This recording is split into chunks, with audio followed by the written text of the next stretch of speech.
かくれんぼ。指揮官はそんな子供っぽい人じゃないです。他の皆を呼んで一緒に探さないと。かくれんぼ。指揮官はそんな子供っぽい人じゃないです。他の皆を呼んで一緒に探さないと。かくれんぼ。Well then, it works. That is excellent to see. Now, welcome to my Punishing Gray Raven stream. I just need to post it to everyone.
Okay then.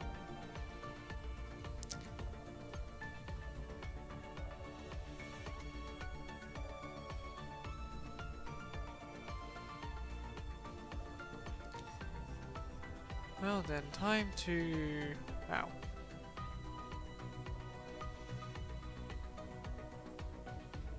It's time to do this. Yes, I go by many names. I suppose you can call me ZP, which is what most people refer to me, as that was my name for a long time. Oh, so I am totally not a MIKU, because just look at me. I'm not a MIKU. It's not like I use MIKU avatars for certain avatars, for certain videos. But nevertheless, I wanted to stream about my favorite game. One of the games I played too much, like Punishing Gray Raven. And since with the newest update, it's time to check it out. こちらは特別執行部門です。ある緊急事態の捜査にご協力いただきたく、ご同行願います。楽しみだわ。これからどうなるのかしら。行きましょう。私たちの臨時指揮官。私たち後つけられてる。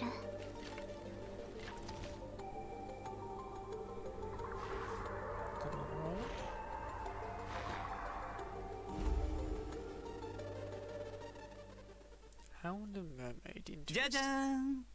ショーはここまで。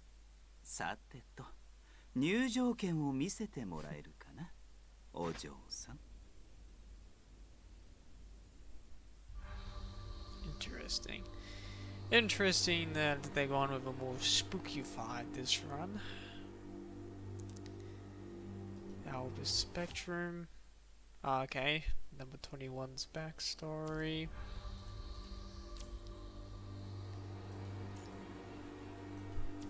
The story. Which nursery run's already done. The Limit Break, which is just another fancy game mode. 13 days, it's not much, it's just 2 weeks to get this done. Trial Experience, Binary Star, Cloisters, Norman Revival Plan. I hate Norman Revival Plan. It's such a grind, that one. I guess we'll just start with the good old story. I probably should make this into 2 streams, because usually the stories take a while to do. And also they'll be releasing number 21 tomorrow. Good on 21. I wonder if we're gonna do one for Noctis. done Fira. Fira was introduced rather early on. Same with Noctis number 21. No rest of Team Cerberus will be shown. The Forgotten Children. This is Babylonia, not their research institute or Kurono. There are no unexpected menace and experiments on her path that will put her on a leash.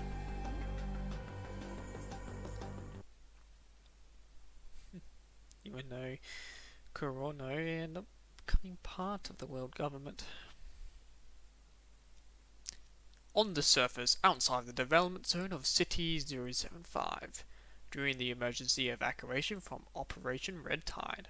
This is very recent.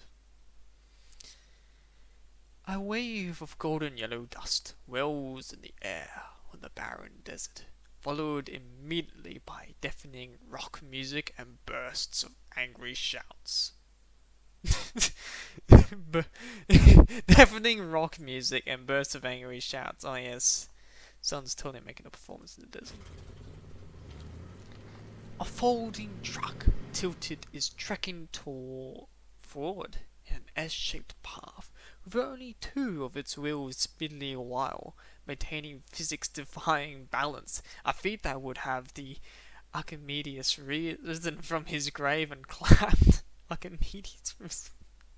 Okay, someone's definitely had fun translating that. Hey, who taught you drama like this? Assume this would be like Cerberus. Nobody?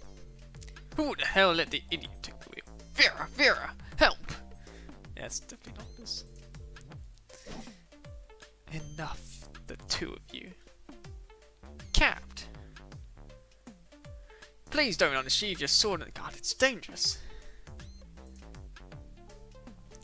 This one's more number 21.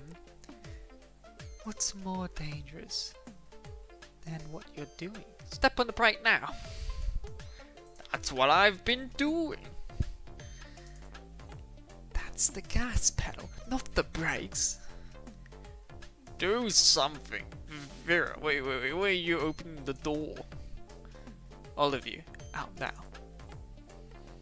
The door on the side in the air is slammed open as a red-haired female construct jumps out, her arms embracing her head and she lands deftly onto the ground.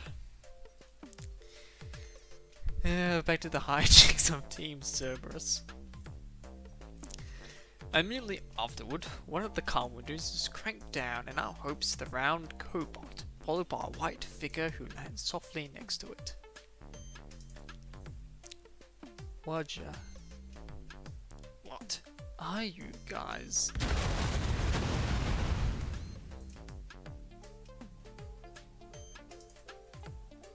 Before he can finish, the ear-piercing sound of a grinding overwhelms his voice as the car finally stops, crushing into a rock. An unpleasant whine can be heard underneath the hood and a black smoke rises with a poof. Gah! A few minutes later, a barely intact opens up and a figure appears amidst the black smoke. A masculine male construct walks out and coughs, his hands waving, trying to clear the smoke away. Kaboom. So that must be Noctis. Well, we got to see Noctis now. That's a definitely a change. The construct looks down at the door handle in his hand, and the broken car door still attached to the other. He shrugs and throws the door aside. Looking back up, he finds the blinding flashes of blade before him, and he raises his hand in a panic. Come on, Vera, I wasn't even one driving. Let's talk about it, yeah? I put the sword away, man. You know how much trouble it is to fix up my frame. Noctis played his music too loud. It distracted me from driving. Do you think we're heading for Woodstock? We're on a mission here. Keep your stupid in check because you're testing my limits. Woodstock. Damn, that's not something I've heard for a while. Even in the grim dark future, Woodstock survives. Alright. How can an evacuation count as a mission? I'm the captain here. I decide what counts as one. Who do you think you are? But 21's the reason we crashed. The one time we get assigned a folding truck. Noctis is shifting the blame. Did you forget that you were the idiot who forced 21 to drive? Vera teases him as she withdraws her blade. 21. Report the crash and note it was Noctis's fault. We're not far from our destination now, so collect yourselves and we'll start walking. Hey! Copy. Hey, I'm no female voice actor. So bear with my interesting voice choices.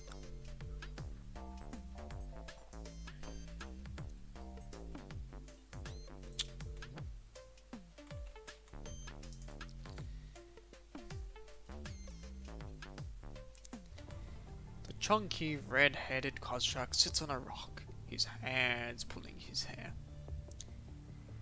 Why do we have to evacuate so suddenly? Aren't the strike birds in terrible danger? Are the high-ups underestimating us? It's Strike Hawk, you fool. And we're retreating for no reason. Our mission directory got cleared, and all of our jobs got assigned to those copycats in Hellhound. I bet their captain must be so goddamn thrilled right now, breakdancing in the war room.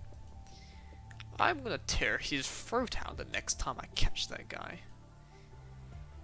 I don't care what you do in your spare time, but you do as I say when we're out on a mission. Is that understood? Aren't you mad, Vera? Don't you hate getting your stuff taken right underneath your nose? What is there to be mad about? It's a job that those idiots can do, and it isn't something that's worth my time to begin with. Vera narrows her eyes and stays silent for a moment after saying that. Us, this might be the calm before the storm. Storm? Is it going to rain? Sun's still out, from what I can tell. This is such a dysfunctional team. Oh, yeah. Well, I guess it always has been.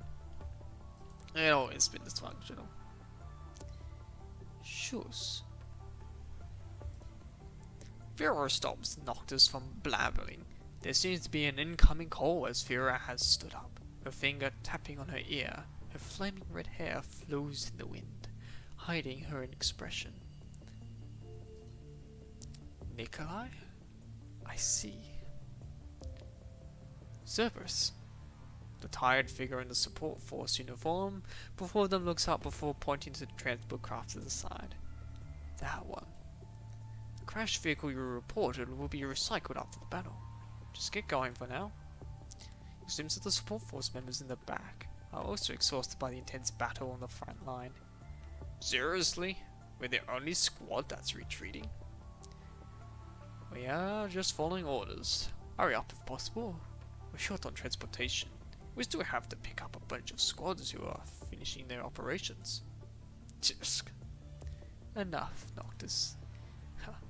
Survival of the fittest is not so. No one knows who Vera was talking to. If any, she appears to be talking to herself. Number 21, however, seems to have noticed something and looks up. Hey, what's that? Are you saying I'm not fit? This is a wild ride. Oh dear. Vera gives number 21 a look as Noctis protests in the background. Without another word, she steps into the transport craft, heading back to Babylonia. Survival of the fittest. Number 21 recognizes this phrase. The winners live, the losers die. Her captain has once used it to describe a place, somewhere they have both stayed before. The scent that Vera has just given off. Number 21 can smell danger. Was that a hint? Or was that just a random thing her captain said? Kurono, a name that 21 no longer associates with after getting transferred away. She has no longer heard it spoken in Babylonia. All traces of Kurono have just vanished from her life entirely. Not entirely, perhaps. Number 21 follows Vera and enters the transport craft without a word. Inside Colin's office, a few days after the emergency evacuation from Operation Red Tide. Now we're getting introduced to more characters. I am doing this time because... Seriously, do you know how many favors I had to trade in order to get the authority to deploy that squad and their commandment? The Parliament doesn't want to make a fuss in front of the public. A chief commanded getting taken by an unknown force is a slap in the face, and it risks exposing us to the public. Frankly, I am not interested in playing house with those Parliament folks, but that's not the best time for us to stand in the limelight. Therefore, you and our whole shtick, dearest Miss Popular, better you do this time instead of Kurono. The sweet-looking woman before Con smiles and fixes her hair. I understand. My resume is clean, on the surface, at the very least. Clean my ass. A resume's no good apart from tricking those naive babies anyway. Whatever intentionally revealing a flaw of ours might get them wary instead. Anyway, you're asking me to be face of the operation, is that so? On the surface, sure, but you know your actual job description is going to be so much longer. Ever since what happened, I've been studying what's happening with the commandant. Memory plays from our corrupted mind beacon. The data suggests that this condition can't be actively controlled, which means it could happen again, as long as the commandant exists. I'm sure that little brain must be hiding even more secrets. I have a hunch, a strong hunch, that the commandant is what I've been looking for. You're sure that you can find what you want in that commandant's brain? Ha! Of course not. My hypothesis is baseless, but if we only act with absolute certainty, humans would still be nose-picking monkeys and long extinct. Everything beautiful and true is accidental. Humans don't evolve from monkeys, it's apes if anything. Thank you for your correction, Rebecca. Of course I know that. I've got two pieces of the puzzle now. A corrupted mind beacon from entering an ascendant's M-I-N-D, and the memory plays from its chain reactions. What an accident. Will the pieces match? What pattern will they make? Collins. Finding a commandant that can resist an M-I-N-D corruption and catching an ascendant. We've successfully taken our first stop into a new era of R&D. The first and most important step. Collins, sir, please be careful. I'm certain that the things you said involve top Kurono secrets, And I'm sure it was an accident that you were revealed there. I pretend I haven't heard of any of them. Don't worry.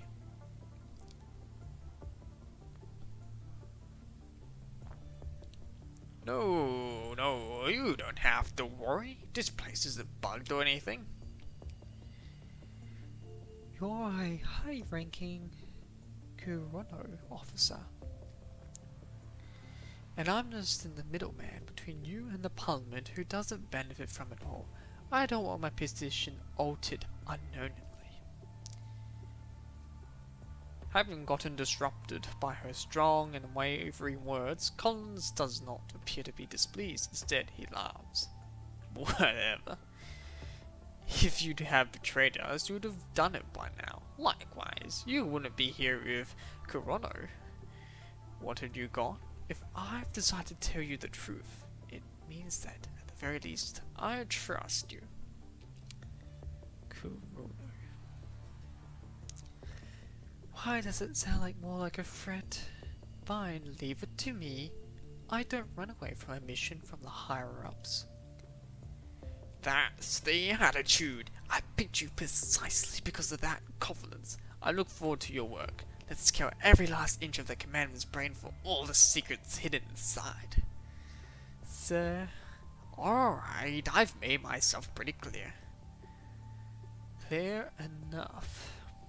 Go, Rebecca. I'm excited to see you shine. Don't exaggerate. Have you sent the brief to my terminal? Which task force am I getting? Collins crosses his arms in front of his chest and gives Rebecca a gaze. You'll find out soon enough. I handpicked them after all. It's our best card in this game.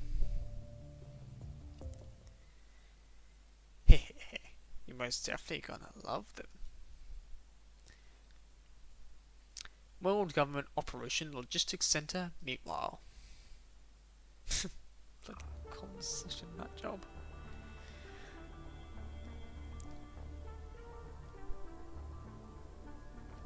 My phone's getting too dry from all this talking.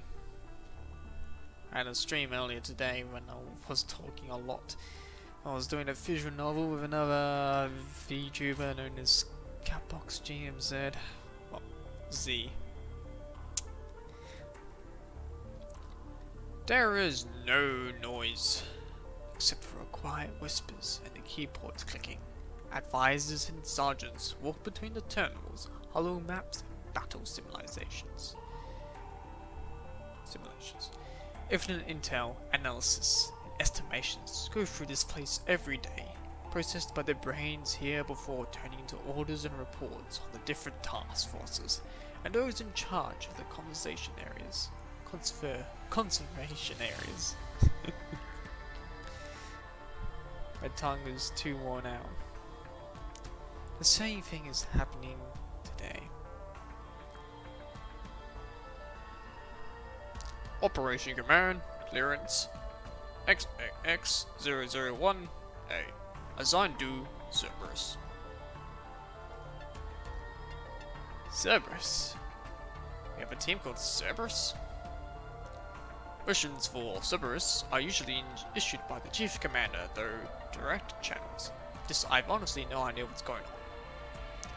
I see.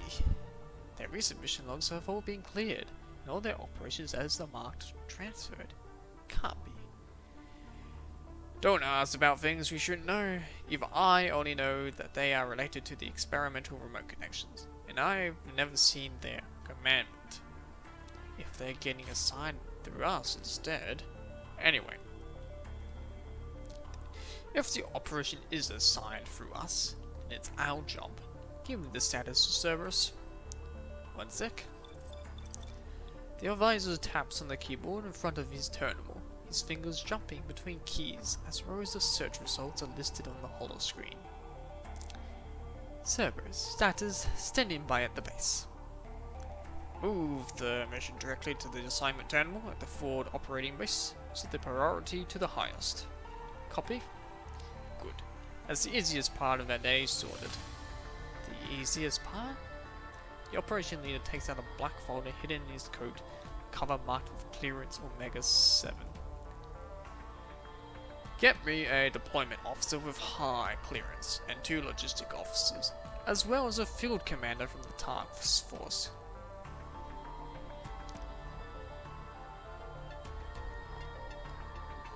His order is quickly issued. Within moments, the operation leader and the chief advisor are joined by people in different uniforms, all looking ready and prepared. Deployment officer. You are going to distribute the unit supplies I'm about to mention in a reasonable fashion among the usual mission assigned secrets. I don't want anyone outside of those here to notice anything. Roger. Logistics? You're gonna have to figure out how to produce a set of scouting equipment and non-lethal weapons from a logistics pipeline for training needs. I asked the task force to give you the details. Sir, may I ask what operation is this exactly? We are tracing a biosignal confirming the target's exact coordinates and maintaining authorization if possible. Watch out for the possible resistance, but control the impact is a direct order from the highest ups. The operation leader waves his black folder at the field commander. Whose biosignal? Svord, the commandant of Grey Raven from Babylonia. Okay, me. Target of the deployment? It's the exact same command. You can read up the details yourself. The operation leader throws the folder into the commander's arms.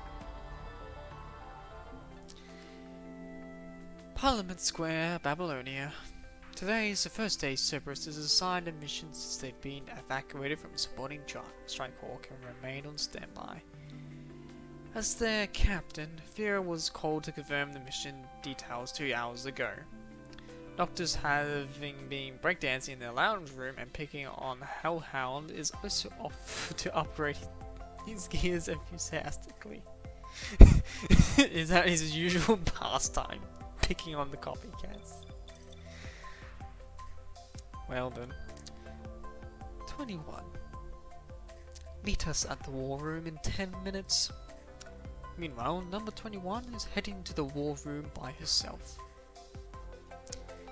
The artificial sun on Eden is warm today, thus swells and floats in the sunlight. Number 21 has observed a great many things. Ants walking in the dirt, patterns on leaves.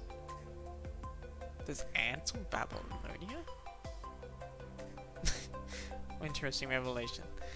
There's ants on Babylonia. Fine furs on animals, but this is the first time she noticed dust in the light. She holds up a hand, the rays of light slightly blinding light shine through the caps between her fingers, tangling. She cannot catch them, but she can feel their heat. This is the first time she has experienced this.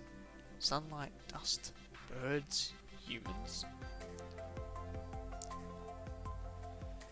A few human figures walk past her from behind. Their gloomy, oppressive presence sticks out like a dark cloud underneath the sun. Her animalistic sensitivity makes her turn her head. She can smell the human scents clearly, and how they are different from the way other humans usually smell. She catches hints of fragrance from their soap, from their food, scents that reassure and comfort her. But number 21 also notices the pills, the chains, and the oil used to polish firearms. They remind her of her research institute where she stayed, as well as that place. They're all signify danger, unknown, and darkness. Among the black-clad figures, the human in a long-sleeved windbreaker seems to notice 21's inquisitive gaze, looking up to meet it. Number 21's eyes open wide, showing no intention to avoid the human stare. The sense of danger does not come from the human, but the black-clad figures around. With one look, number 21 recognizes that the tense figure in black have weapons hidden among their briefcases. A sense of familiarity further grabs a hold of her, digging up the word Kurono from her repressed memories. She remembers her last mission months ago and how the scent of Kurono has been lingering in her mind. Does this human know of the danger? Or perhaps the human is their leader? With her almost animalistic instinct, Number 21 quickly makes multiple assessments of the situation, only to have them rebutted by more questions. The human looks away after a quiet glance. That one glance was Number 21 relax her alerted, tense body. Whatever danger there is, that human has shown no fear. She can tell from those eyes that things are still in control. This is Babylonia, not the Research Institute or Kurono. There are no unexpected menace and experiments on her path that will put her on a leash.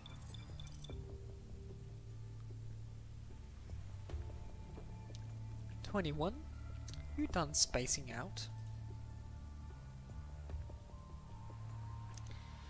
Number 21 retracts her gaze. The sense of security is black.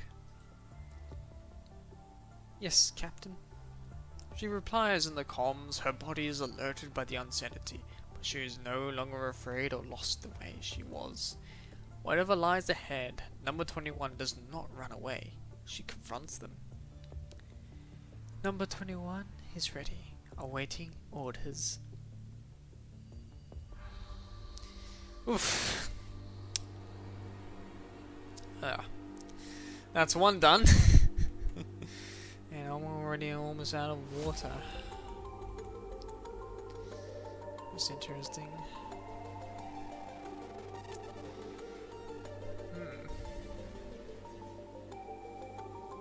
She's certainly quite interesting. Wish I was more like a professional voice actor when I can do some more proper voices.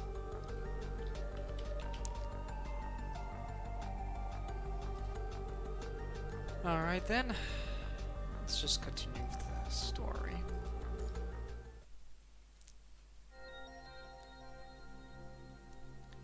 There is only silence. Occasionally chirpings from birds can be heard, disrupting the monotonous quietness, as if a sharp beak piercing the veil of the night sky. With a sudden explosive smash, the vine metal door in front falls to the ground. Specks of metal and broken leaves scatter in the air. Amidst the dusty aftermath, a pair of legs stepped on the dry, fallen leaves on the floor, the barren land cracking under the light. Is this the place? The target location is 35.61 kilometers ahead of us. Another set of legs enters, startling a moth resting on a traffic sign. The sky is still dark. The waning moon tries its best to illuminate the area with its sliver of light. The path ahead is completely shrouded with the presence of the unexpected guests. The only living thing in sight flaps its wings and flies above the rusty metal fence, heading for the sky. Almost all lives have departed the place. Only darkness awaits here, where no light can come through. The silhouettes of the two constructs look like phantoms under the dim moonlight. What the hell are you two doing? Breaking the silence, Furia closes the hollow projection on her terminal and turns to face her two teammates nearby. It's a door. Why didn't you just open it? Oh, could it open? I didn't notice. Set up the gears and prepare to work. Watcha. constructs begin to take out the node device and used for enhancing remote connection from the crates they have been carrying. Do we have to use this now? We've never seen this thing before. Who knows what that big brass are thinking this time? You guys get on with this. I've scanned the terrain first. I can confirm the details on this location earlier. This place was a small town abandoned during the late Golden Age. Seemingly a regular residential area, there isn't much else in the database.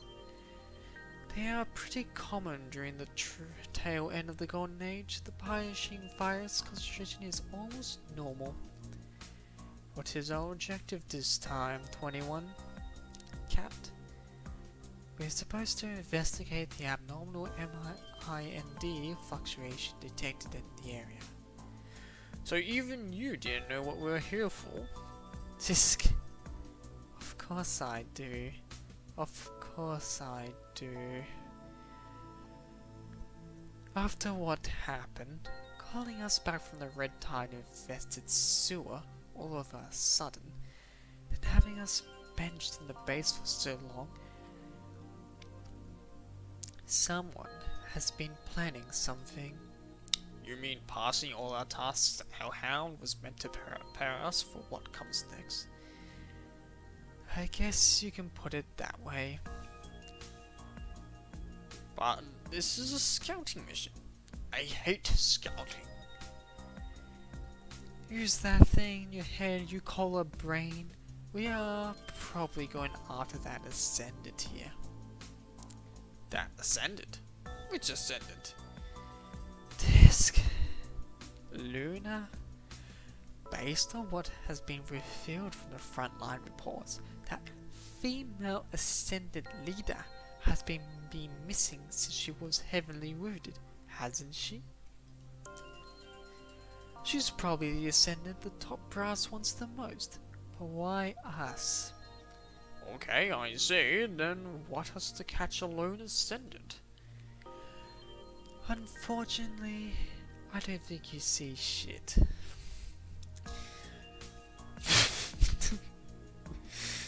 Vera ignores Noctis' protest and instead keeps her side ahead of her, the small town bathed in the soft glow of the moon. Whatever, I'm sure something fun is waiting in there. I'll blow them up one by one. Cap, the nodes are running. So am I. Alright. Let's report in first. They'll give us the exact coordinates later. So, do we just sit here and wait? Of course not. Noctis, weed the area with 1 kilometer radius. For what? Because you're loud. On top of being dumb as hell, we're obviously waiting for our commandant to connect with us. What else do you think we've been setting up the nodes for? Ice cream? That trash orb of yours isn't doing anything right now. Find me. Buddy refuses. Don't refuse while hopping onto my head. I won't hold back.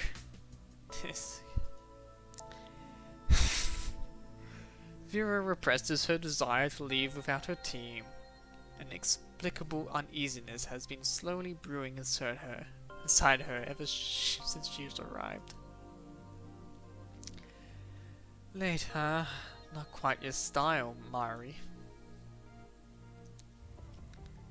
Black, oppressive blackness. Before you use a piece of a blast resonant glass, your image clearly reflected on it. Your reflections factor all around you. Your only link to the outside world is a small window, roughly 10 square centimeters in size, which you can open. On the other side of the glass are agents in black suits, their hairstyles and faces indistinguishable to you. They look like clones, if you do not pay attention. None of them bother to look at you. Excuse me. Out of a corner eye, beyond the glass slits forward another one of those black-clad men on his chair. He spins it around with a kick to your face before giving you a glance.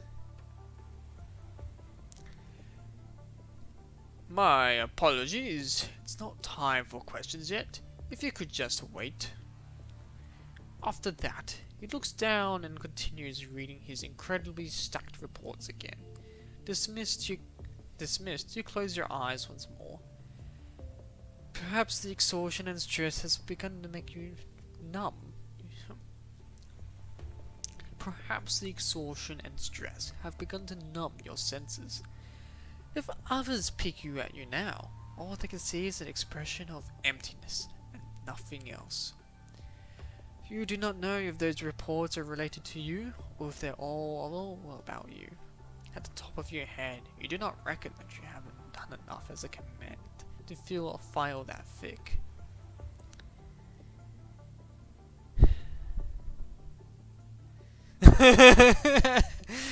I hope the Grey Rave expense reports aren't in there. Oh no. It's all Camus' fault. He's the one ruining our budget. As your consciousness drifts in and out, random thoughts keep popping up into your mind, flashes back to a few hours ago. Are you Vod, the Grey Raven Commandant? I am. Two humans in black suits stand before you, the name tags in front of the chest saying, John Doe. The twins looking visitors speak coldly and distantly, with sunglasses on their faces, even though being indoors. You need sunglasses in space. We are from the Special Forces. We need your assistance investigating an emergency. Please come with us. Special Agent John Doe, we're hoping that you can help us on some recent complications. Here's the application and approval letter for the temporary transfer. Everything is done through proper channels. Questions? There is no inspection report or arrest warrant. The man with you have only handed you a digital transfer note. As you skim through the cramped lines, he noticed the signature end. Hansen's signature. You have been resting in an infirmary for a while after being heavily wounded during the operation clearing Red Tide infested sewer. Lucia and the rest have come and visited, but you were sleeping most of the time. By the time you recovered enough to move, you have not seen any of them since. The truth is plain as day. They have not stopped monitoring you, and you are still under control.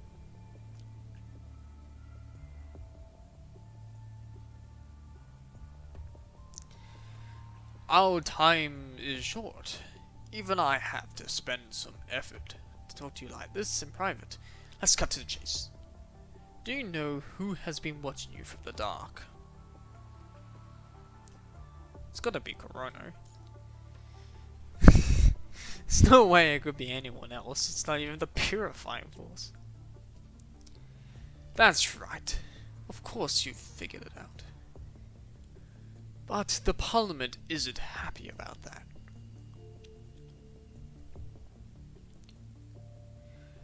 I mentioned that if Corono got their hands on you, and the things their way, we will no longer be in control. If we were forced to let you carry out what they've planned, we just have to include that in our plans as well. I'll not allow Corono to treat a Babylonian commander this way. We have to find a junction during the clashes with these sharks to get you back on the right track. This will be our first junction, as well as first step to strike back. What exactly are we gonna do? You'll find out soon enough. I wonder what's the fitting voice for Hansen. He's a war veteran. Imagine time has aged on him with the responsibilities of Babylonia. Well, we are all in the cart now. It's no longer up to us if we go with the flow. But you have my words, Flawed. You will likely be involved in an operation soon. They say it's to look for the Ascendant Luna's whereabouts, but I accept. That quickly, huh? I thought you want some time to think. The time alone in the interrogation room is long enough for me to think it through. Ray Raven commanded. I still believe in you unwaveringly. Even though my words can hardly account for anything given your situation, but I hope you'll do the same. Believe in us. We'll do our best to guarantee your safety. The team assigned to this time is the one you can trust the most, even if it took us some effort to get their commander to get along. That guy is sharp. I see. Sword, if I may, aren't you afraid? Yes, I am never afraid. I wouldn't be a commander if I was. Because I know I never learn. I see, Svod. I've got 5 minutes left. Maybe I can get you to meet your team one more time. What do you think? Lucia, Liv, and Lee's faces flash by in your head. How will they look, and what they will say when they find out you have to carry out a mission they cannot know about with a team other than them? You can picture it vividly, having been their commander for so long. That's not necessary. What they need to hear from you is news that will stop them from warring once and for all, not another notification that starts a new cycle of agony. Are you sure? I'll save that when I can go home. For real. And will you try your damnedest to bring them the good news? Right, she's here. The voice pulls you back to the present. As a black-clad man steps away, a human woman steps from the shadow. She carries with her a charming smile as she watches you. There is no invasiveness in her eyes, just curiosity. And you meet her gaze without fear. Looks kind of blunt, if anything. Poor thing must have been numbered by all the interrogations and monitoring. She sits down elegantly as she looks on. Her posture is relaxed, as she is sitting by the bar, holding a cocktail glass instead of a folder. She is a jazz band breaking into a jazz jail cell. She carries with her a sense of danger, even though your instinct tells you she is not trustworthy. You cannot help but want to hear what she has to say. Sword, is it? Her fingers tap on the folder with a rhythm as she rests her head on her hand and looks at you. Nice to meet your acquaintance. Please, call me Rebecca. I heard about you a long time ago, but this is the first time I've seen you in the flesh. Do you know why you are here? Not too sure. Then let me remind you about that that agent. I'm sure you've been questioned many times about that. I'm here to find out how she and you are related. She speaks in refreshing frankness, with no regard for who she is, not beating about the bush like those staff trying to interrogate you in the past. She holds more power, her agenda more clear. That is good. You're sick of the pleasantries repeated time and time again. We both have something we want. It's pointless for us to keep fighting, so why don't we both take a step back and focus on our shared goal? To reclaim Earth?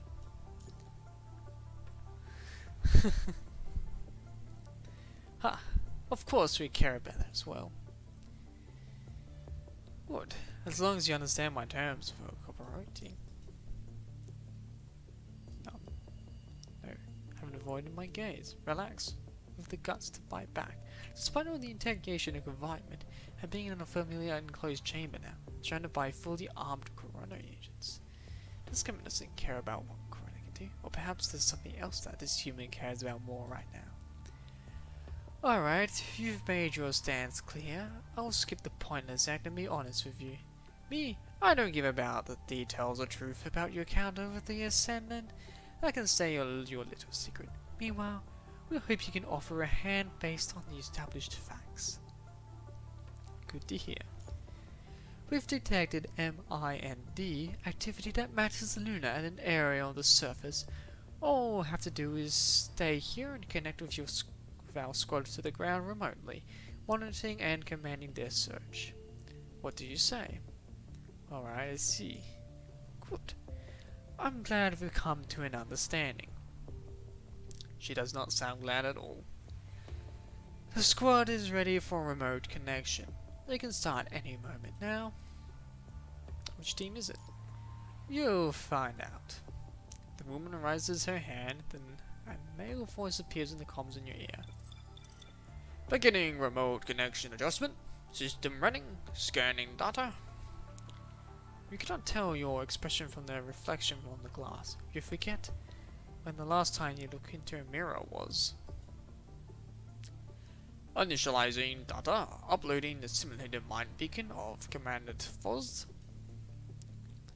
You wonder how Lee and Liv and Lucia, how they are doing.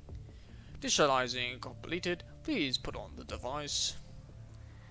You take a deep breath and wear the remote connection device before you're on your head.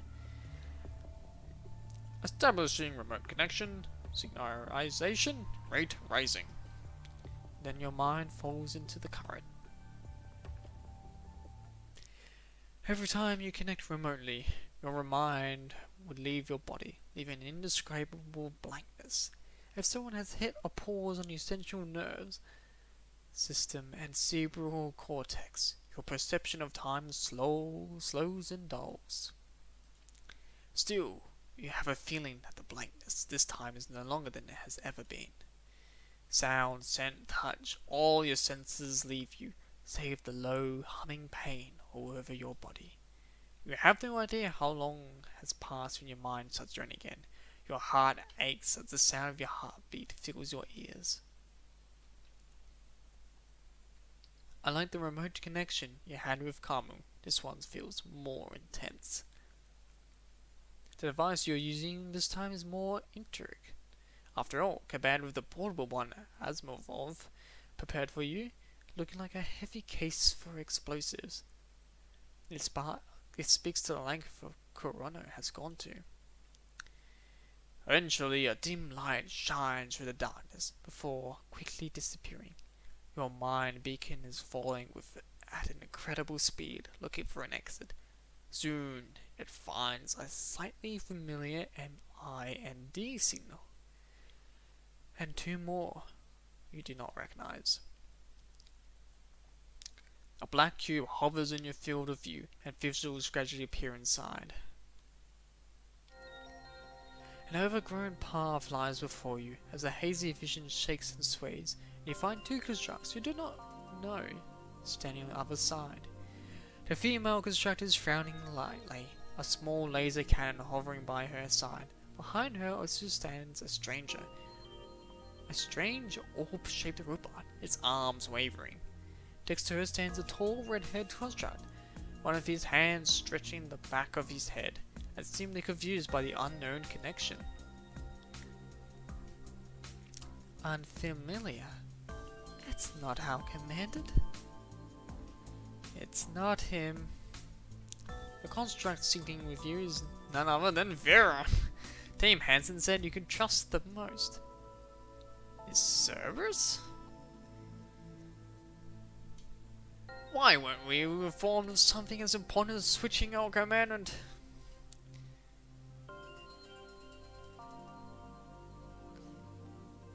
Perhaps they've Mari is Cerberus's commandant? Interesting. Perhaps they've transferred Mari to the Hellhounds. They're much better than you two after all.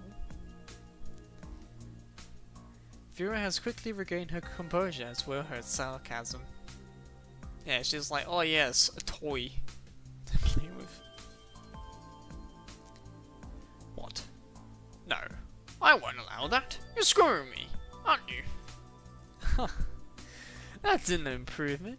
At least you understand irony now. Alright, let's stop complaining. We have the Grey Raven commanded with us. I don't like it. A mission is a mission, 21. And if someone here doesn't like it, it sure as hell is me. Fine, understood. I'm the Grey Raven commandant. I will be working with you on this mission. Hi, Grey Raven commandant.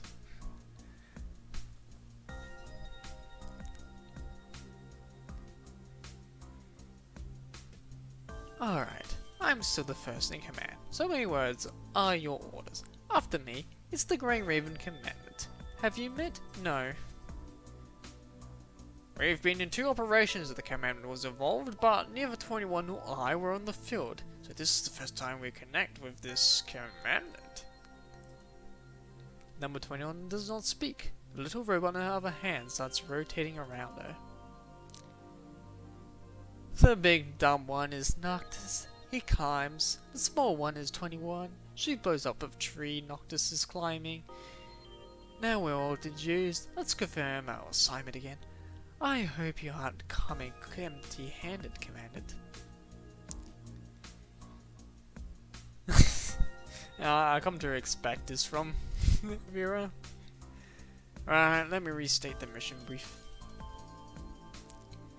The higher-ups have detected MIND activity that matches Lunar in this area. Your mission is to investigate the signal and search for possible whereabouts. I knew it got something to do with that. Ascendant. When you were involved, you're actually an Ascendant radar, aren't you? Just humor the Commandant's orders when I'm not talking. I'm kidding. Can't have you two going off the rails. Of course, I'm very friendly. Number 21 still has not spoken. She takes a look at you before continue walking ahead. Hey, 21, wait. Noctis chases behind her and finds a traffic sign covered in dust, lying horizontally before them, blocking their way. Welcome home. Says the sign. A small line handwritten next to it reads, P.S. Call Chef Byron if needed. The number is scratched off. A giant arrow is painted on the right, pointing at a mailbox next to the sign. Noctis steps forward and opens the mailbox. He coughs from the raised dust before picking up a sheet of paper from within, raising it hightly after taking a glance. I found something! A map of the town. What's my reward? I don't need it. Having expressed his displeasure to number 21 for ignoring him, Noctis folds the map in half, fuming and putting it inside his pocket. How are you feeling, Commandant? Vera, staying at the back of the team, addresses you with a question in a conversation the only two you can hear. Gotten invited to help, haven't you? I've more or less figured it out, but seeing your sensing your helpless frustration, this does put a smile on my face. Don't worry, Zord. I'll take good care of you.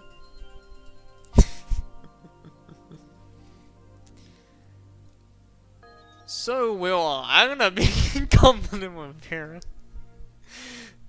I'm not gonna. You're so cute when you struggle. Great, I'm paired up with a sadomasochism. After all, you've got to be my only source of fun for a little while. Let's go, Zwad, our temporary commandant.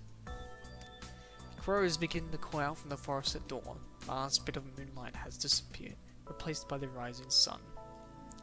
The sun is up. Finally, some action.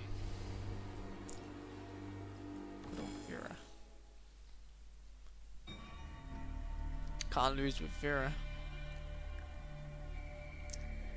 The dawn is grey and dark. Heavy clouds linger in the sky. An unbearable depression interweaving with the fog, affecting everyone stepping into this wood. Progress report, Tiny One. Roger. Based on the target coordinates, we're 30 minutes from our destination at our current speed. Gosh, why am I feeling cold? Will this fog dissipate? Moist vapor scatters in the air, forming water droplets on the artificial skins of the constructs. Their footsteps draw a line into the fog, and they shiver as the vapor on their exposed skin like a cold finger. It's just your regular fog. Visibility is low, sure, but the punishing virus concentration is still normal, so calm down and keep moving. Number 21, who's been staying at the back of the team, suddenly screams like an animal. Her cry is immediately followed by a beam from her hovering laser cannon. What? What the hell? As the fire and smoke dissipate, the rest of you find out that number 21 was shooting. It is a tall tree, withered and dry, and with the laser strike it now has a big burn hole in the center and its edge is sizzling. What's wrong? I sensed eyes. Don't scare me. I can't do surprises. Sip it, Noctis. Did you see someone? Number 120 fixed for a moment before shaking her head. I sensed eyes. Do you mean someone's gaze? Gaze? It means someone's watching you. Yes, someone's watching me. Quickly inspecting the back of the tree, Vera shakes her head, not discovering anything out of the ordinary. No alarms. I'm not seeing any tracks. Everyone, stay alert, but level-headed. Let's keep moving. You're mistaken, I say. You're too nervous, 21. Just a little followed. You're startled. Number 21 does not argue. Still standing before the tree, she holds up her hand and gently touches the dark, burnt parts. Withdrawing her hand, she finds her sleeve covered in blood-like marks. She puts her sleeve to her nose and sniffs, noticing the smell of rust. It's not blood, but the scent of rusty metal in a humid environment. Looking down, she finds a rotting doll lying in the bushes next to the tree. Shaped like a stuffed animal, it is too dirty to tell its original colour, save for the bright red of its cracked lips. The two stiff, sad eyeballs, poorly swoon, are staring straight at number 21 like melted glass orbs. Hey, come on! Noctis calls out to her from afar, shaking her head. Number 21 forgets about the gaze, hiding in the fog. After a while of moving forward, the team is finally through the mist, as the view of the empty town reveals itself before you. Solemn and gloomy, the European-style buildings, as well as the sparse scenery, the deserted walls and the dying trees covered in a white oil display sickening tiredness. This fog is finally leaving. Huh? Where's 21? That's when you realize 21 is not by your side. You all turn around and find her crouching at the cross-section you just passed, staring in a shop window by the road. Inside are a few dolls, their ball joints long shattered from time passing, their broken limbs nowhere to be found. You can still vaguely identify their finely sculpted faces, silent evidence of their past glory. But now, the dark, empty eye sockets draw your attention like a black hole.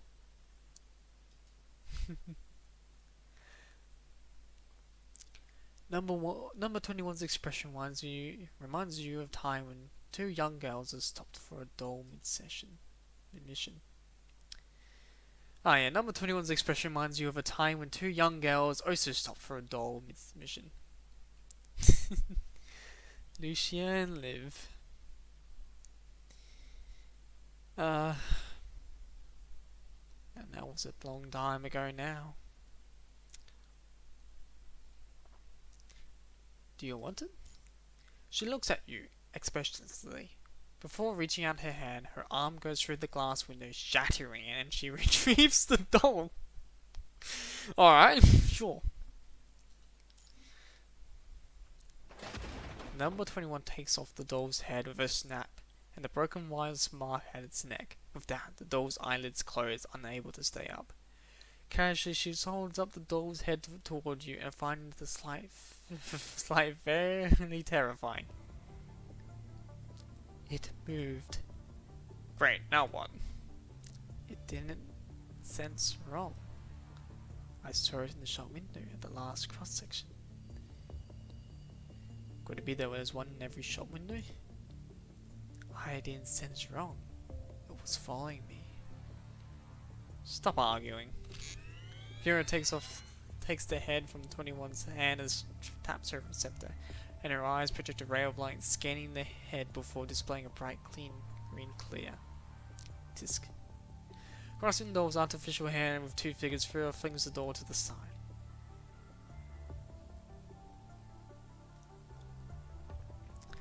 I trust your instinct, 21, but now's not the time to disrupt the operation by these unproved trivial hunches. Okay, I understand. Number 21 says so as she looks down at her hands while shaking her head again.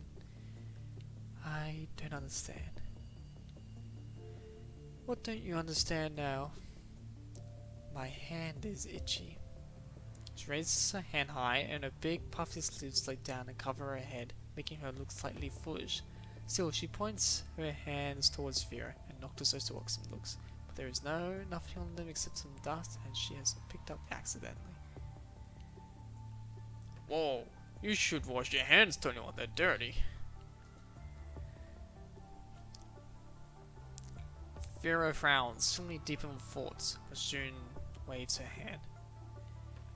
Focus on the mission, 21. Don't get sidetracked again. After that brief interlude, you're all traveling for another short while, and you just start noticing remains of the strangely built mechanoids on the sides of the road, long immobilized. This. Number 21 crashes before a damaged mechanoid. Most of its body is destroyed, leaving behind half a fractured orb. Inside the crack are wires and blades, as a few broken mechanical tentacles extend from within. What the hell is that? Noctis, walking to 21's side, bends down and touches the remaining half of the tentacle. The mechanoid seems to detect Noctis touching it, shaking violently as the half tentacle stands from its core with a long needle at its end, glistering, chilling under the sun. Watch out! Reacting quickly, Noctis catches the needle with two of his fingers and snaps it. What the hell is that? Let me see. Vera takes the needle from him and sniffing it, even tasting it with her tongue. Drugs. For humans, probably expired for centuries. Can't mistake the smell. Is this how Zebras operate? What do you want? Pack it up in a nice package and ship to Asimov for analysis? Or are there other insights you want to share, Commandant? Can I take a look at the whole thing? Vera picks up a damaged mechanoid and spins it around. Rusted it is, you can still vaguely recognize a few parted objects inside its mutilated frame. The rider's crack on its body is lined with rugged edges, seemingly broken apart by a blunt object intentionally. Its base is completely busted. You saw as it would have been connected with legs that support the orb's body, past to the configuration of its couplings. This kind of analysis is usually done by Lee, you think, but after so many missions together, you've picked up a thing or two about the construction of machines. It kinda looks like 21's orb, no? Cobot? It's Buddy. Got a name, huh? They don't look alike except for both being round. Now that you pointed it out, I do see the resemblance. Those pointed objects almost mostly pincers and scalpels, as well as hemostats and parts of injection device Vera discovered. This MIKU was a medical bot responsible for emergency human surgeries. I recall some of that during the light golden age portable medical bots that were quite popular then, but more or less obsolete now. You won't find them on Babylonia anymore. 21, what's wrong? Unusual quietness has caught your attention. Still, she only frowns and shakes her head, not answering you. We know that now. Great. Then what? These mechanisms seem to be destroyed deliberately. As you observe the members of Cerberus, you find 21 to be especially sensitive to anomalies. She's been acting strange since entering the town. You cannot tell if it is her affecting your subconscious, or if you're experiencing in battles warning you. You know that this town is more than meets the eyes. Those people would not have sent you if this was just a normal small town. Noctis, check the map. Sure, hold on. Where are we now? Here? 21. Cross-reference the coordinates with the objective of that map. Copy. Number 21 opens the holy map on the terminal, displays the location of Cerberus. Not far away from the blinking red light, that then is the destination, which is... Vera's finger glides right along their route on the brittle paper map until she stops at a single word. Hospital. Cat. Nothing to report. Her legs hanging on a branch of the tree. Number 21's head pops out from the leaves. Upside down, with a few leaves sticking on her face. Climbing up there is entirely unnecessary. What have you been teaching her, Noctis? Hey, don't pigeonhole me. Say that again when you climb back down. The beefy redhead crouches on another branch, sniffing silently, his eyes glittering like a deadly predator nursing its prey. We're here. Your vision travels through a small area before you to a white building, hidden in the fog not too far away. Noctis jumps down definitely from the tree, and number 21 follows suit, landing by his side on all fours limbs.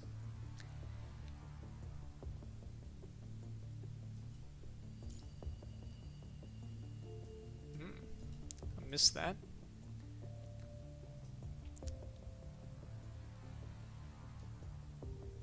Oh. That was intentional.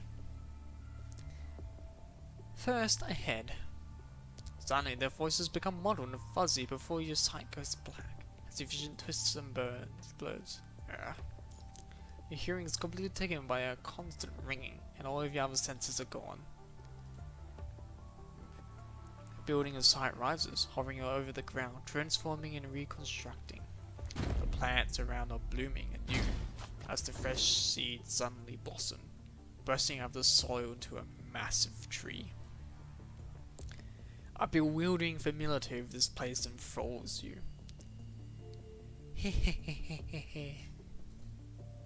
Within the canopy, a burst of strange and distant laughter sips from branch to branch, giggling non-stop like a signal transmitting in a nervous system.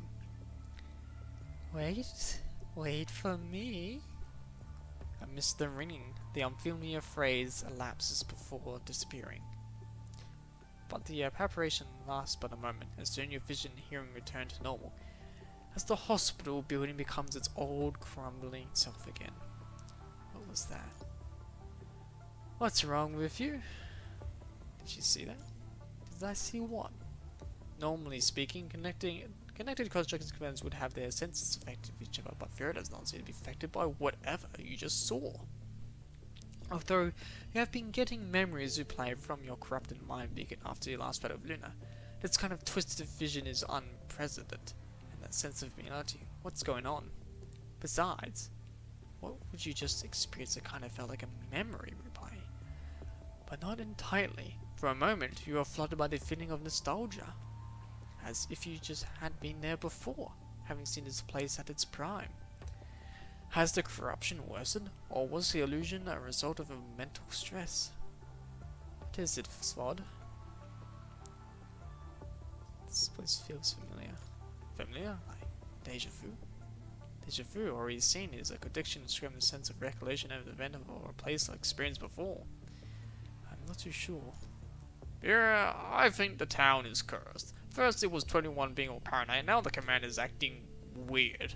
I feel so freaking excited. Come on, down. Show me the creepy stuff as well.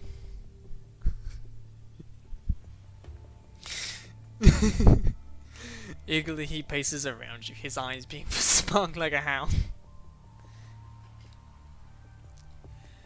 Something doesn't line up here, even though the punishing virus concentration is within normal here. It does make sense that we haven't run into any corrupted out. Things are going too smoothly. Vera, hush. There's the voice. Sniff, sniff. Captain, corrupted approaching. Super. It's our gifts. Our gifts we've carried since we were humans. Animal instincts. Noctis lies on the floor, drowned manically, and puts his ear to the ground. Dormant hours are like machines, incapable of detecting submarine storms, but instincts can foresee when machines are blind. Sounds very Cerberus. And this is why we're so effective. If you want to keep up, Grey Raven Commandant, you have to work harder, cause we aren't slowing down for anyone left behind. They're here! Number 21 extends her arms, while her legs move back, acting like a wild wolf ready to pounce. At the same time, the screen on the timber was abruptly awakened as a swarm of tiny dots lit up and a horde of locusts migrating. The corrupted, unseen since you arrived in a small town, are finally here. And now we just have to put them back into the ground.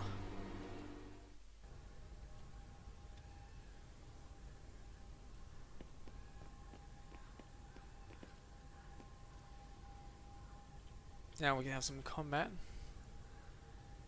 Corrupted signal sources coming from this direction. It's gone. Follow it. Alright. Let's first appreciate this map. Nice trees.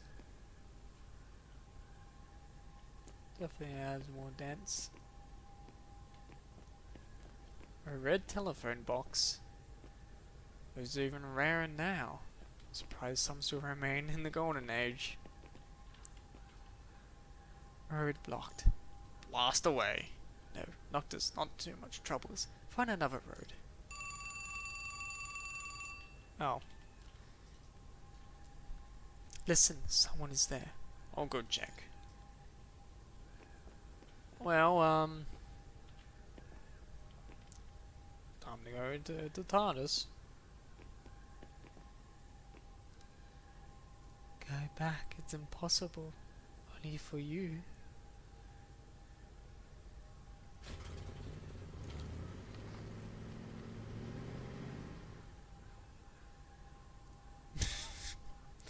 Sure. That car is moving, but no one's in it. Sounds up to something. Vera is not impressed.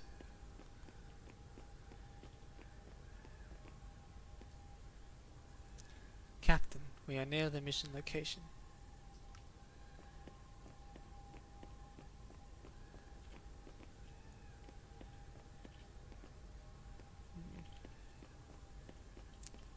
So this place is European, but it tends to remind me of America. Probably like in Maine.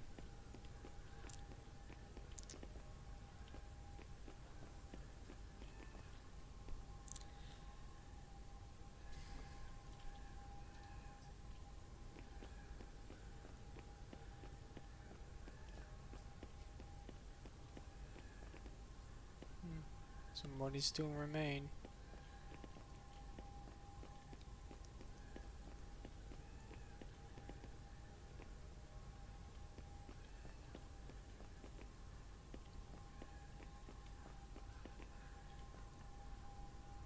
Hospital gate is locked. Has been abandoned for a long time. Who's there?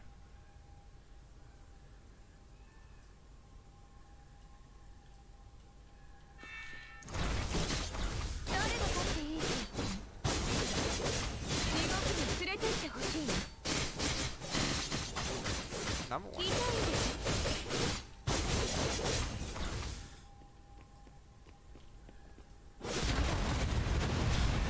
feel like we've done that better.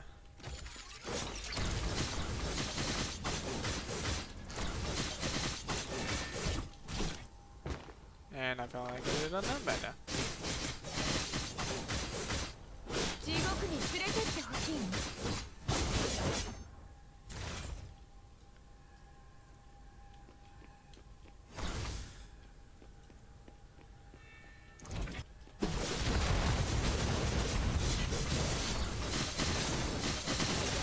地獄に連れてってほしい Nothing の。 good. Sure, this is not my fear, but fear is still good.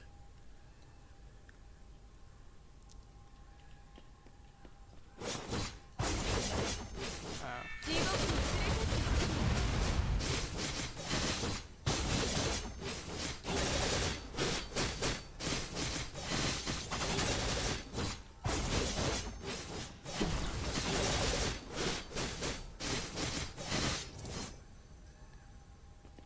All clear.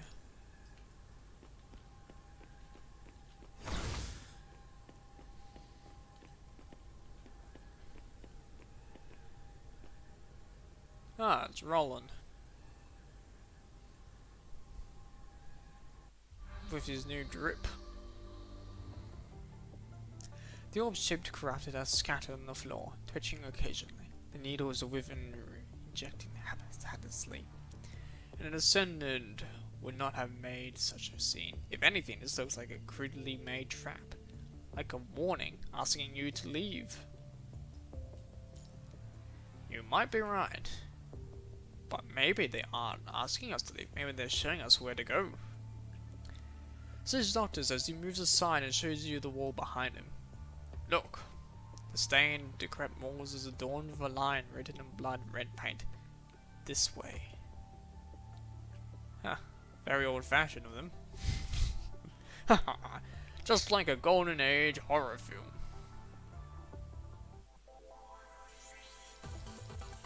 Noctis and Commander are now best friends. I'm gonna need some water. My mouth is super dry from all that reading.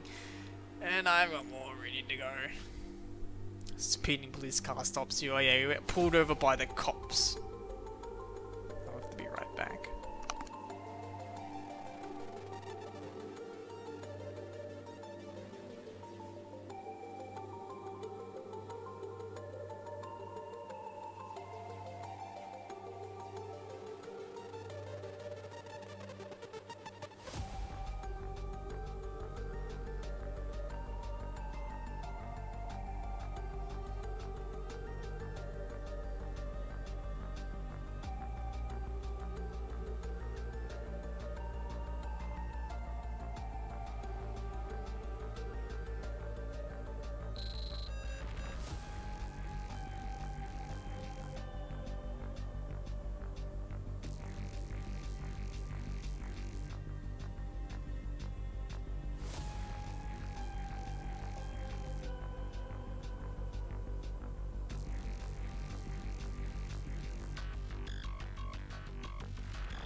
Alright.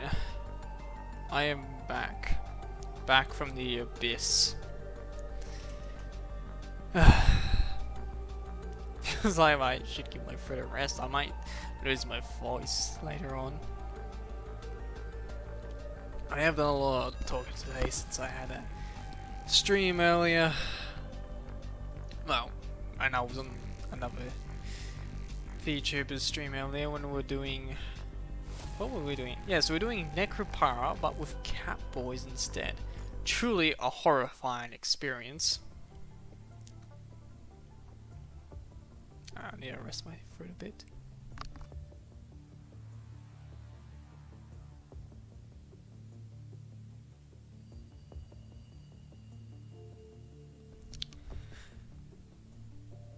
Good. Fantastic discovery. But it's got nothing to do with our mission. So let's stick to the target coordinates. But surely a sign that obvious is trying to catch our attention. You just want to make the fuss, don't you? There are 4 of us here, don't see why we can't just split up the party and let me go after the whoever left the graffiti. It's not wrong. Noctis reaches out and touches the words, and the paint stains its fingers red. This is still fresh. Maybe it's from an Ascendant we've been looking for. That's not her style. You know Ascendants pretty well, don't you? Well, yes, I've fought a lot of Ascendants serving Babylonia. A lot.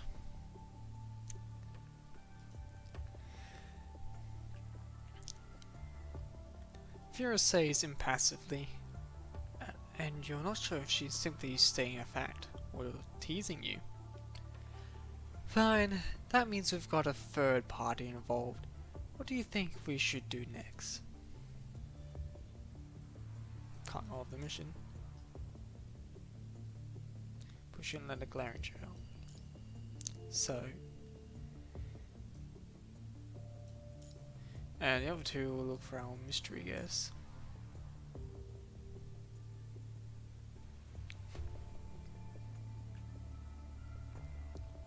Well, we can't leave Noctis and 21 by themselves. Neither of them is good at tracking per se. It's obvious then, let's split up. We'll each take one of them and track our targets, while staying in contact. Say we meet again in 1 hour? Agreed. Alright, who's with me? Me! Me!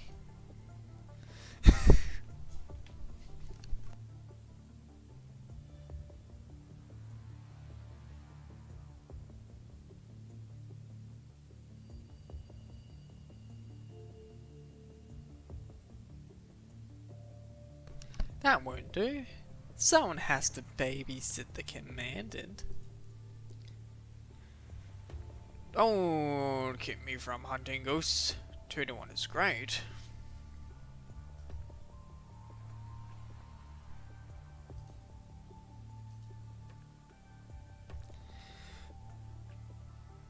Is great. Grey Raven Command, you should totally team up with her. What do you say, Commandant? Sure, I'll take 21 with me. Nods. Consider your opinion ignored. I didn't say I care about what you think, did I? Well, that's enough teasing you for now. I don't think either of them will follow your orders. It's not like we have options right now. So do not. You stay here with the command and investigate the coordinates. I was actually tempted to take Noctis, because he looks like a bro. But since this is a number 21 event, I sort of know where this was leading to.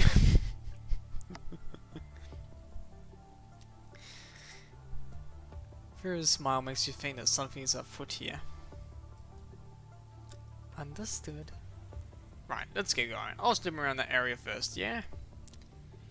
Noctis bounces off as he springs under his feet and dashes away.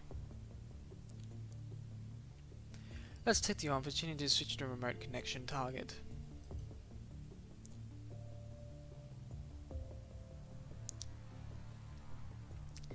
Number 21 has not voiced your objection, but the cobot beside her starts twirling, agitated, his reluctance to plain as day. Number 21, I'm gonna connect with you now. Capped. Oh, capped. Oh, I already said that. It might be a little template. Let me know when you're ready. She falls silent again. Don't question. Cap arranged. I accepted. I don't question. Alright. Number 21 is acting very uneasily, seemingly uncomfortable with the fact that someone is asking about her feelings. But this will have to do now. Request. Hold on. Rebecca's voice appears in your voice. Is that necessary? Grey Raven commanded. It is. We've encountered a third party in the town. Third party, fine. But I must stress that connecting with 21 might trigger unexpected risks. Which risky the street was to go. We haven't found any trace of this third party and we're going to investigate at the same time. Meanwhile, we'll do as you say. I'll try to stay out of your way, unless absolutely necessary. But I'd like to remind you of your objective here. I'll disconnect you with number 21 if any accident occurs. Understand? Good luck, commanded.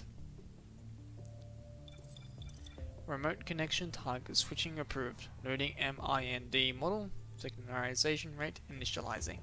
As you expected, the connection with 21 is far from smooth sailing. You have to make some effort to calm her mind from rejecting your consciousness.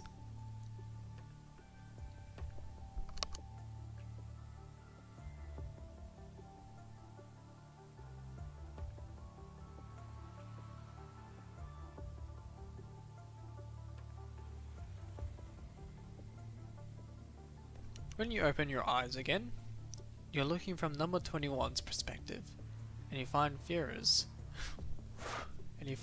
smiling and waving at you. Okay then, I'll leave you to 21. She's a good kid. Take care of her. Surprise! Look what I found! A speeding police car stops before you, and Noctis pokes his head out from the rolled-down window, wearing a pair of sunglasses is around, whistling loud. Oh, why can't I hang out with Noctis? He sounds like a total... sounds like a true lad. There's a precinct nearby with a bunch of these babies parked outside. Nope. Come on, a jet might look scrappy, but the frame is still intact and the engine still works. Unless I get to drive, I'll never decide a vehicle with you behind the wheel. Do you understand me? Fine, I'm not as petty as you. I trust your driving skill can't be as terrible as 21's, can it?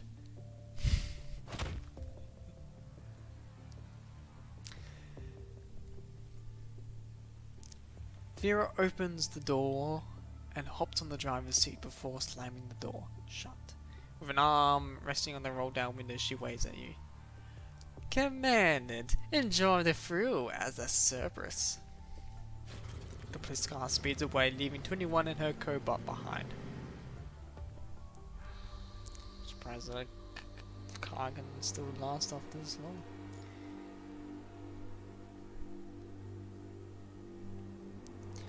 The black fog dissipates, not disappearing completely, reaching somewhere not far behind you.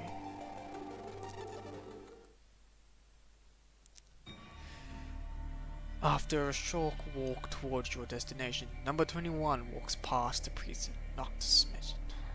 But unlike how he described it, the vehicles are hardly parked outside. They are stacked together haphazardly, like a child leaving toys behind. You wonder now that Noctis managed to pull a functional car from this pile. Cars. Intrigued, number 21 inspects the cars closely. She observes the closest one to her. The paint on the vehicle scratched, her image reflected in the car window. Bang! As she watches closely, a frail and skinny palm slams on the other side of the window, accompanied by a child's laughter. Ah! Startled, number 21 jumps back. The next second, the handprint on the dusty window vanishes without a trace, leaving no mark behind. before you can stop her. Number 21 fires her laser cannon toward the window, tearing the whole wide hole in the car, revealing the empty seat inside with the shattered glass. There is nothing there apart from a crumped up paper cup, half a slice of rotten bread, and a piece of yellowed newspaper. There was someone here. Sorry as well. But it's gone now. Before you can calm down, a figure dashes away in your peripheral vision, vanishing at the entrance of the precinct. That way. Quickly reacting, number 21 chases after the figure. The precinct is filled with things unorganized and packed. You can smell the moldy cardboard boxes in the air. Everything is reminding you that people used to work here. 21 knocks over a stack of folders when she enters, and they all fall over the floor. A monitor terminal at the desk seems to be awakened by the commotion as it turns on the shows a video of a football game.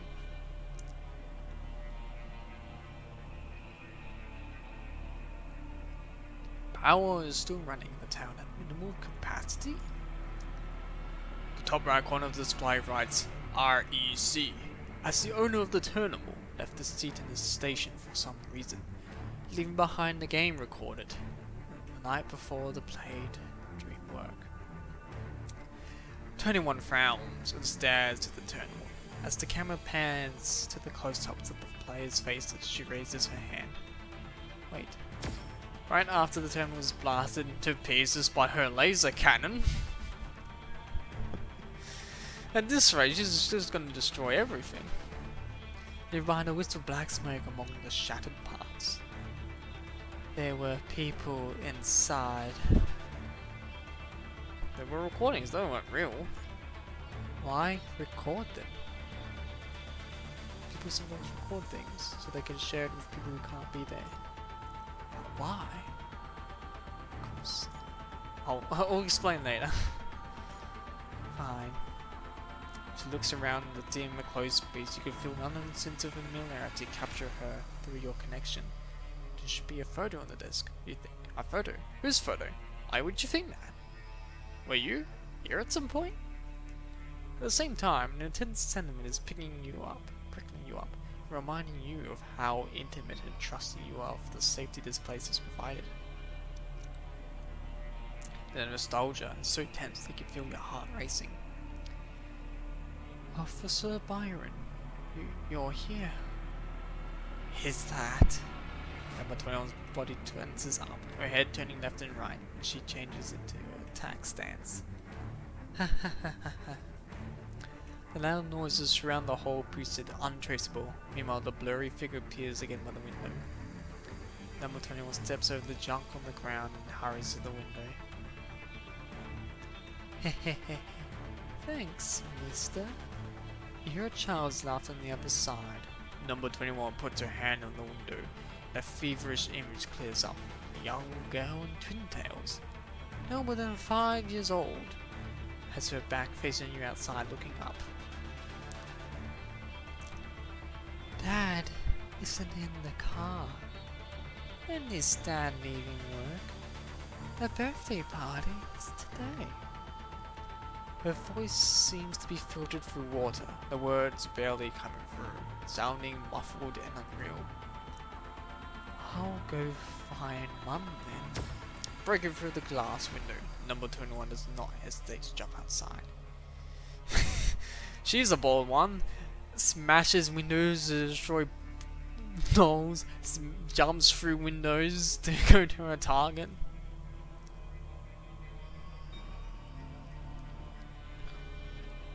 Cerberus doesn't mess around, it counts as.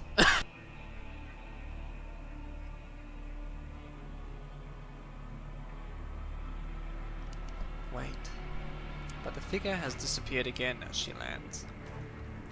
Failing to locate her target, number 21 looks around stupefied. They're using all kinds of words here. What was that? A new enemy? I don't know. Sorry. Sorry about that. The only thing you are certain of right now is that for some reason, Vera could not see what you saw, despite connected as well. Number 21 can. You cannot say if this is why Corono. What's you here? Have they done something to you?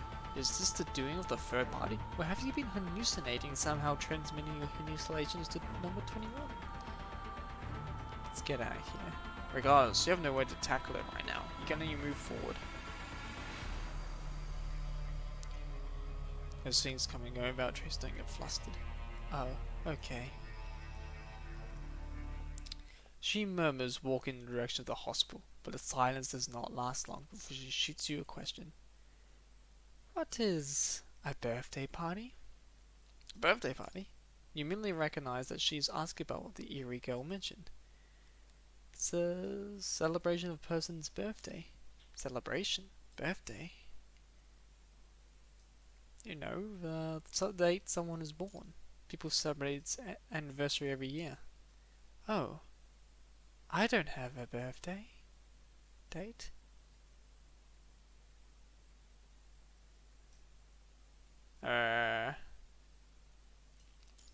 It's lost.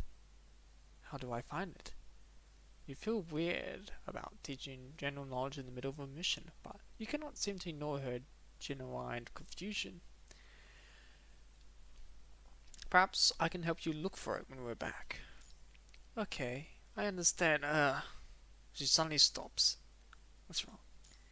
A strange feeling in my head. I don't feel very well. Ah! Last thing you hear is number 21's anguished scream, and the sharp pain cuts through your head, and your vision becomes blurry again as your mind beacon drops onto your connection with her is lost within the fall. Pacey footsteps surround you. What happened? The device. Instrument ready. Connection. Synchronization ray drop. Disconnected. This is as far as you to stay conscious. A piercing white noise deafens you, and your world turns black. After 30 seconds, or maybe 10 minutes, you cannot tell with no perception of the outside world. You are barely awake in the dark. Within the moments when your senses are gone, you can almost hear some indistinct sound from outside. As your vision gradually returns, your distant perception of time fades. You are still inside the small room, except you are now lying on the chair. You look up and find a masked medic holding your head. Pardon me? Just a mild nosebleed. A cold, wet gaze slightly glazes your cheeks. It's taken care of. You can't sit back once you've done. You can sit back up once you're done resting. The medic puts you away the gaze and releases your head, moving away from your vision. You are immediately confronted by a blinding surgery light and your eyes hurt. A few masked and armed constructs and bulletproof vests are here as well, making the swarm even more claustrophobic. In your hazy vision, you can see they have their weapons pointed at your face.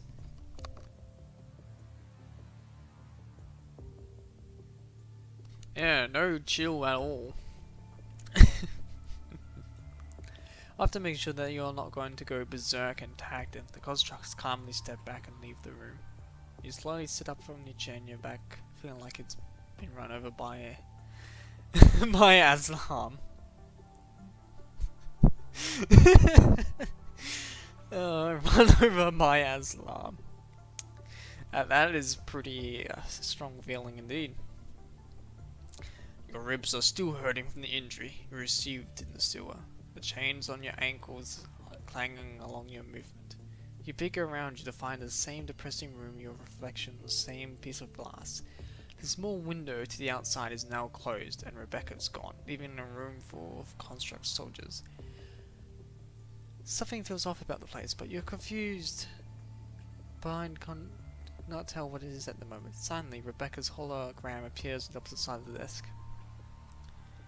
We lost 21 signal. What happened? Rebecca's hologram raises a finger and reveals a map of the town. She keeps zooming in for stopping at a point. You hear Vera's voice from that spot. Isn't that the tree and one we passed? It's the same place. We've been walking in set. This is the 5th time. The 5th effing time. I swear I'm driving in the opposite direction. The route map says we've been cycling outside it. Has 21's comms connected? Not yet. Don't worry. What can happen to that little monster? Stop driving. Let's get out. We can't make our position clear on the car. Alright. This is surveillance. No, this is a warning. Where every move is being monitored. Despite knowing this from the beginning, you cannot help but look up and meet the silent gaze behind the narrow window.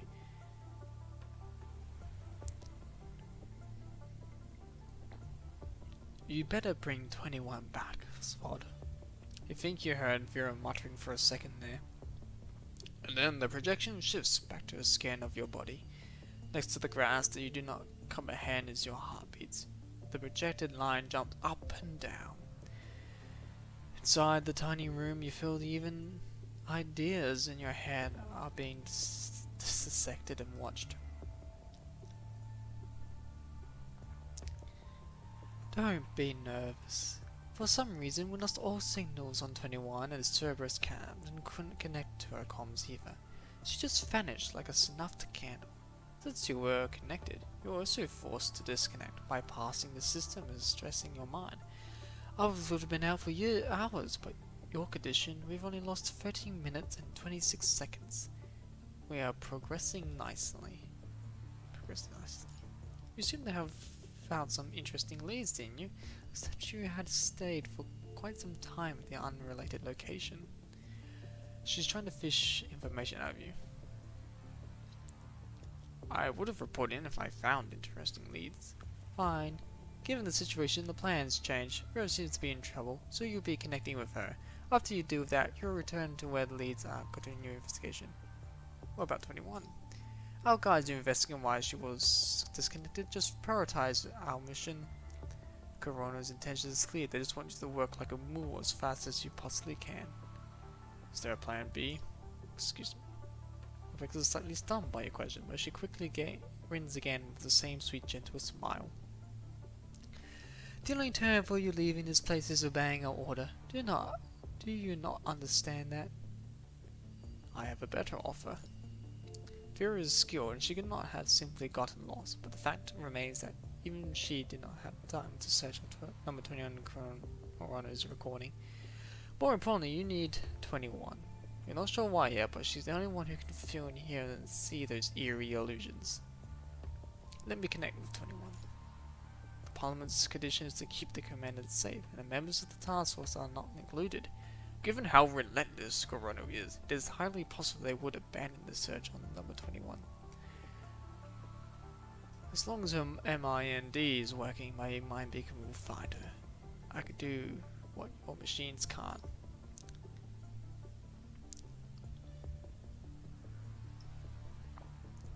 It will just burn you and waste our time. Isn't this the first time you connected to this construct? Let me tell you a secret. The Cerberus command has never connected with 21 before. Do you know why? I don't really care. I've connected to worse. You know what I care about? I care if you can finish your mission. And you should care if you can leave this place alive. Getting what we both want requires the same thing. And we're on the same side. Not opposite. Not now. You don't know this construct as well as we do. Our data shows that her mind has never been stable. Connecting with her was riskier in the first place.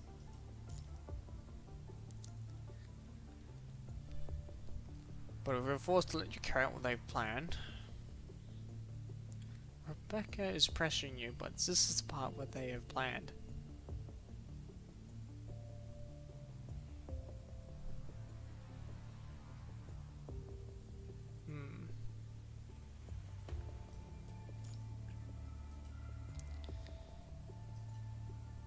You're not looking for 21? Isn't she a member of your elite Babylonian task force? Our priority should be removing obstacles that could affect the mission. As expected.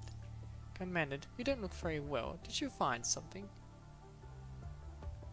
I saw something strange in that. Why didn't you report it? The smile fades on Rebecca's projection as she shifts her posture and leans forward. Sure why I could see them. Her mouth goes dry at the absurdity of reporting a haunting to your superiors. But 21 could see them too. I don't know why. Maybe she's special. Rebecca pauses for a second before smiling again. The image of a woman who has been fretting has completely vanished. Very well, I see. Operator, follow what the commander said and act accordingly.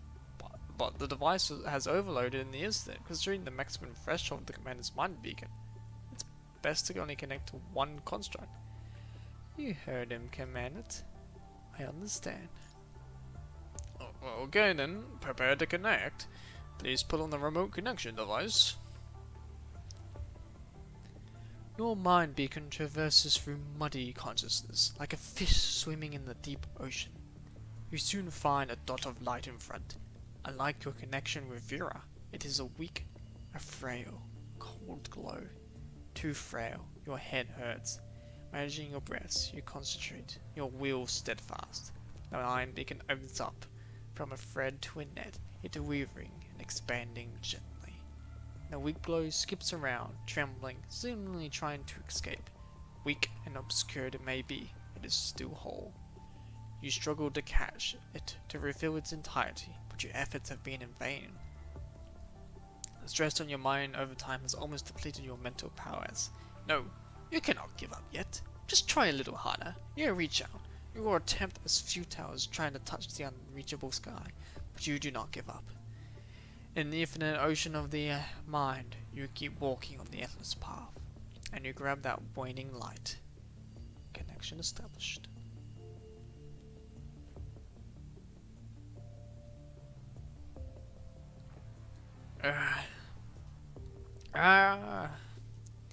The pain slowly subsides as you refamiliarize the sensation, and you find yourself back in town. In your blurry vision, you can tell that you're indoors. Thank goodness you're safe. Stay away. The maternal stumbles and sits down with a dreadful expression, surrounded by fallen orb-shaped mechanoids and medical pots that look like her cobot. And like an animal, Number 20 raises her arms by her body, her back bent, and she growls, quietly like a wild beast. You have no doubt she would have bitten you if you were stable for her physically. Stay away from me. Her jaw is trembling as well, muddling her words. She is hurt. Bandages stretched and vital fluid lie on the tile floor next to a half-empty bottle of isopropyl alcohol. Isopropyl. You finally see the wound on her abdomen, the soaked wraps failing to stop her from bleeding. She seems to have been trying to patch herself up. Listen to me, 21. Get out of my head. Shouldn't be using that. That is for human. She keeps repeating her grumbling command. There seems to be a black fog blocking the edge of the light, ready to devour her at the moment's notice.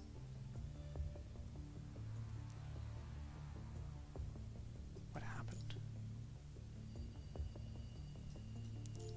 Sword?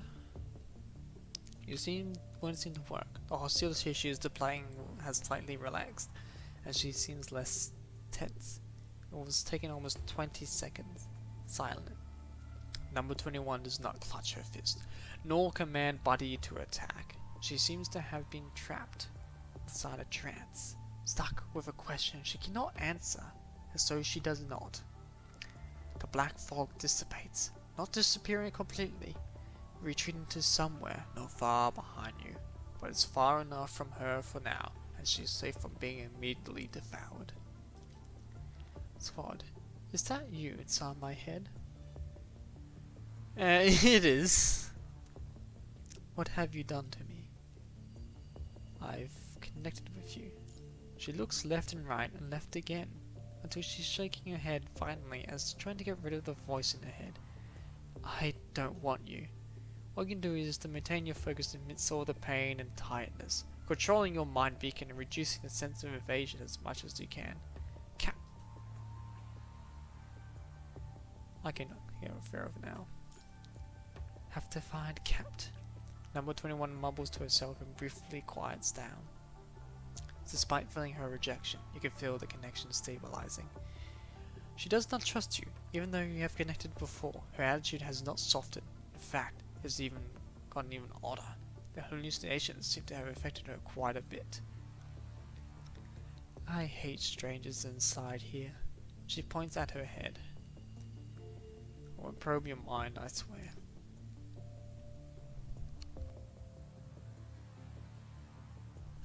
This is the best you can promise anyway. Okay.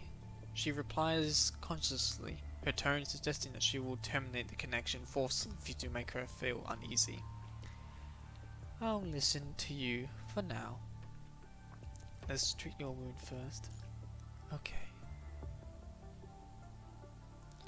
After stopping the bleeding with a frost patch, number 21 asks you again.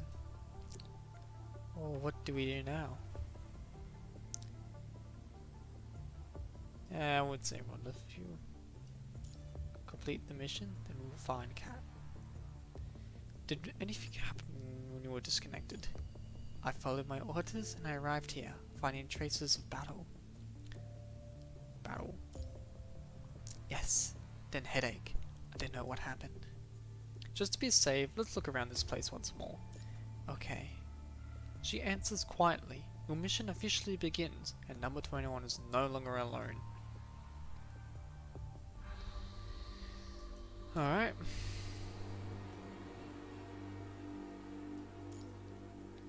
Now we get to play as number 21.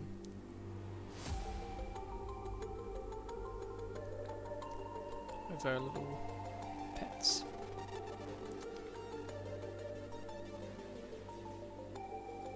Extra damage bonus from teammates, alright.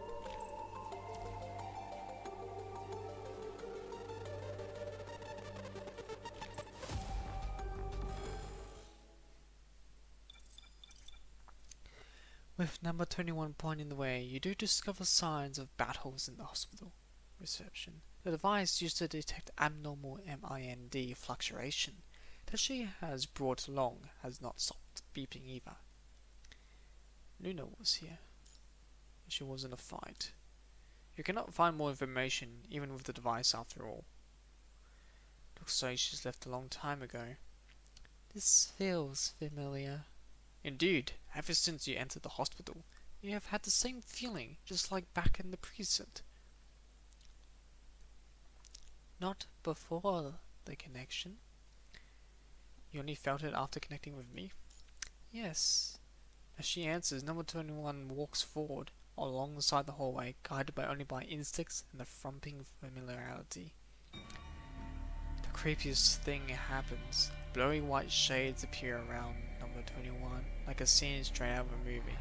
Then the hallway is filled with these aspirations in white gowns, walking back and forth through her. Alerted, she raises her hackles like an agitated beast, looking around and growling at the shades approaching her.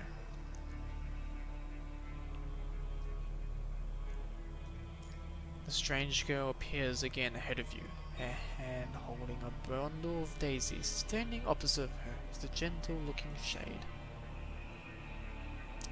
My dad's co-worker gave me that. The image is not clear. You can only vaguely see the profile of the girl. The person opposite her bends down slightly, patting the girl's hair. You can almost feel the soft touch on your skin, the scent of rubbing alcohol on those hands. Love the tender movement. Stunned by the peculiar warmth in her chest, number 21's defensive raised arms lower to her sides. I just want to go back with you, Mum. Mum? Number 1 approaches the shade instinctively for a closer look, but the moment she steps forward, all images disappear. Leaving behind the medical bots and equipment in the dilapidated corridors if nothing has happened. We're there. She pauses for a second before deciding to ask it out loud. Were there experiments here? machines, pill bottles, people in white gowns, medical parts, scientists. This is the place they perform experiments. She's alarmed because she's mistaken doctors as scientists. It isn't, despite it looks similar to a laboratory. This is a hospital. That's where they treat other people. They take away the pain and the hurt people are feeling. She shakes her head slightly. Our experiments cause pain, not take it away. This place treats people, not experiments on them. It's different from a research institute. I understand it now. So we weren't gonna find anything else here. Let's go meet up with Vera. Number 120 takes one last look at the end of the hallway, recalling the warm sensation she never felt before. And a sense of disappointment lingers in her mind. I understand.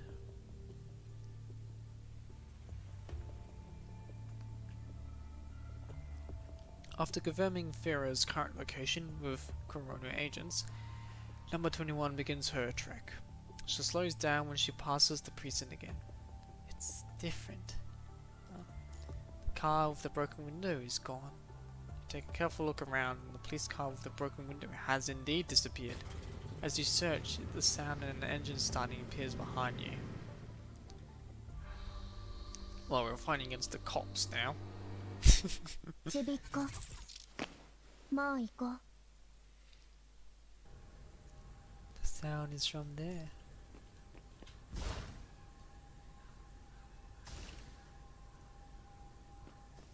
It's there. Of course, follow the shiny. What is her abilities? So, base attack 4 times, dodge during haywire. Twilight Matrix. After unleashing 4 base attacks, the next base attack will be enhanced attack for 1 Twilight Matrix. When number 21 is in mid-air after a 3 ping, use dodge will trigger an instant dodge. For 3 Twilight Matrices, the Cobot will unleash Force Wave when number 20 unleashes an enhanced attack. Interesting, so it's sort of stacking ability.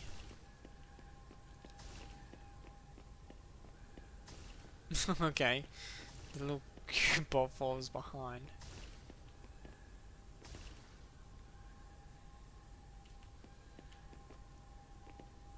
She moves around and almost trips.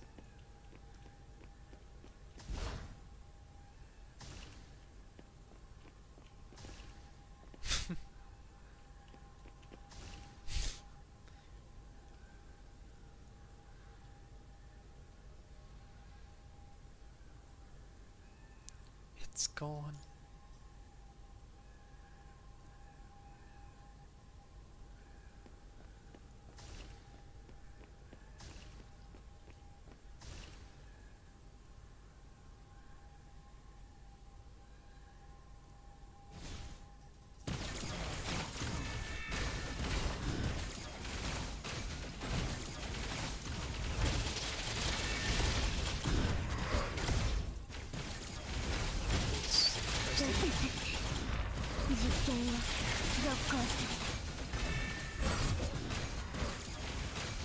That was a super dodge.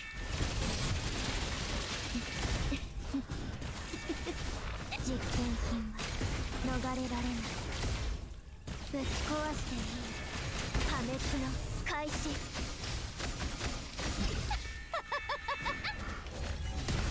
Alright, that's very different.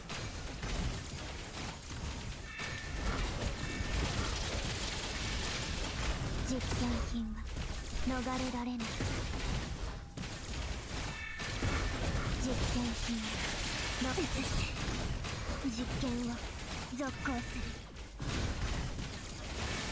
need to spend a lot of time getting used to her abilities.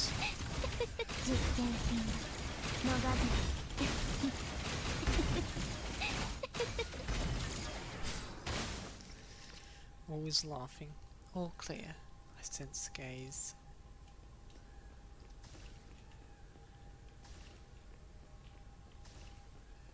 A doll. It's the dog that was following me. I feel it.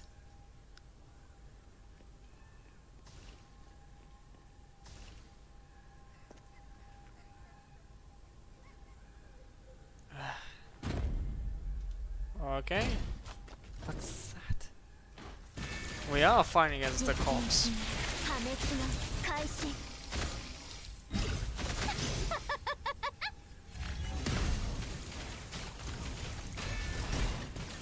Interesting.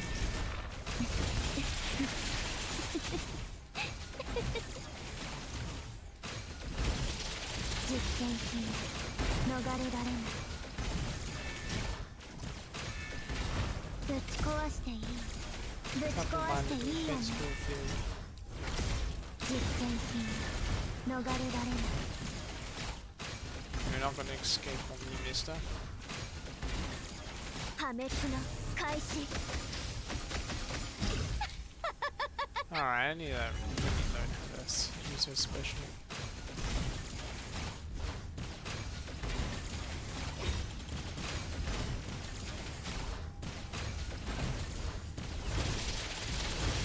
実験品逃れられない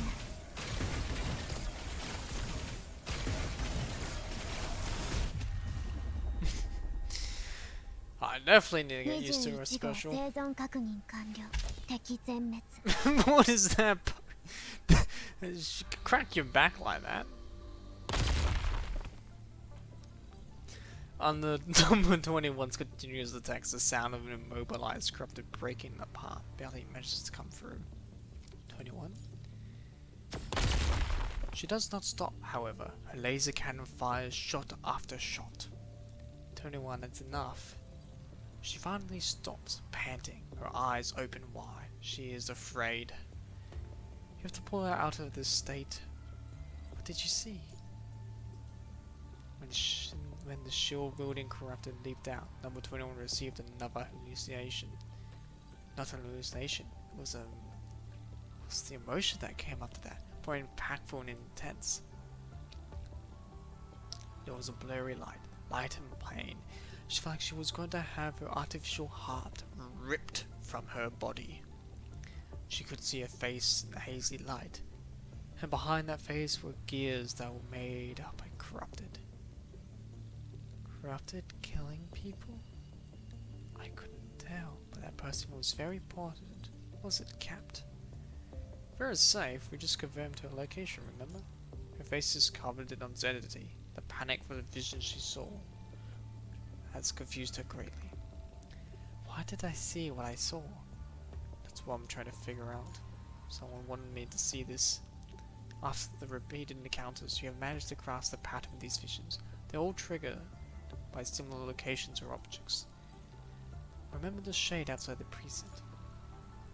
Yes, I haven't forgotten. She went that way. Should we head there? Facing away from the police station, number 21 walks towards the shade vanished.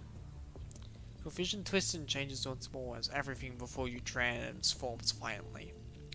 They are stretched and wild, and for a second there the world goes completely quiet. Images change like a sped up time lapse, and buildings rise from the ground while sunlight and foliage sprout all around.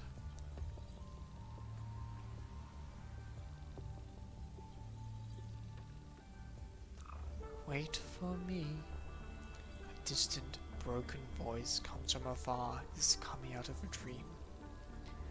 Wait for me. What follows is a voice that seems to be deep inside your head, and an image of the girl facing away appears once more before you. Follow her. Roger.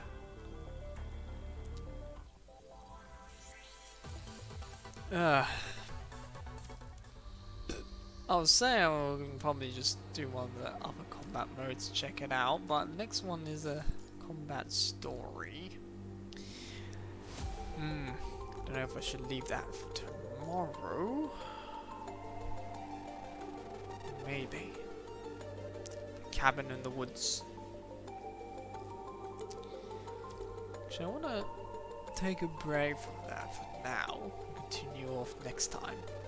Sort of like a cliffhanger. So, meantime we'll do the limit break. And yes, do I get good rewards? Bottle. Alright.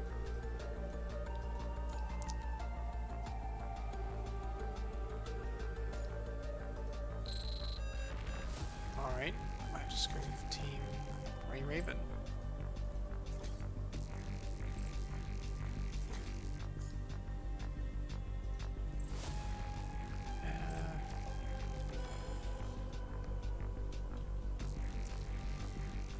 グレンは咲き乱れています。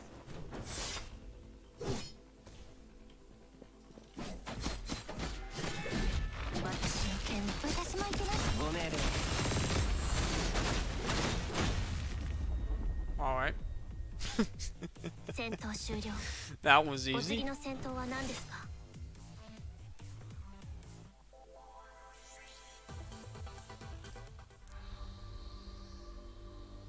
Okay. Modify.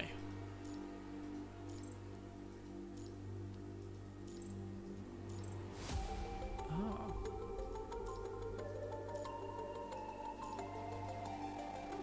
So you can modify them to make it more challenging. But you can also modify yourself.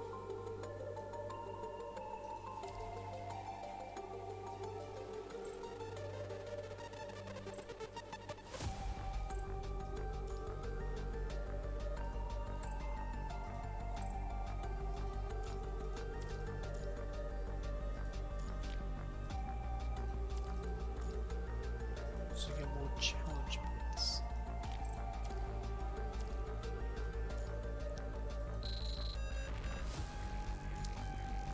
Alright, so it's a way just to build up. Certain challenges.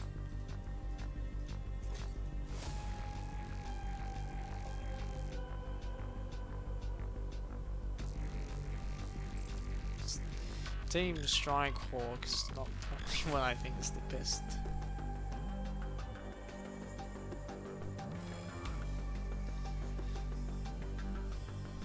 Probably should have just gone with functions, abilities. Oh, I think about it. I don't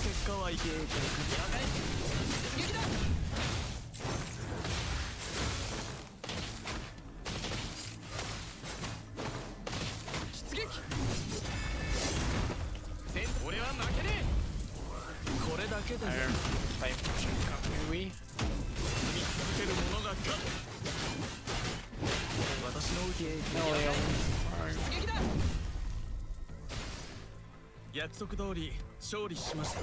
Nice. This is too easy. I imagine it will just get more harder and harder.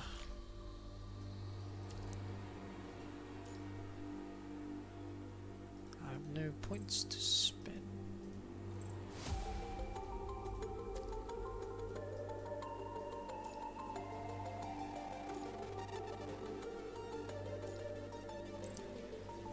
Oh, I've got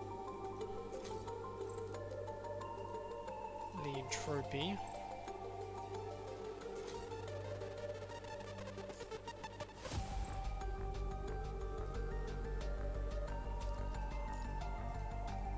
So, Lucia. This should be a nice quick battle. Super easy, super quick.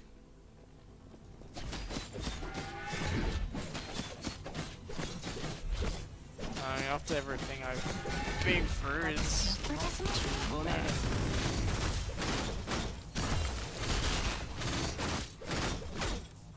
Yeah, I don't need to change any construct. Easier than border pack.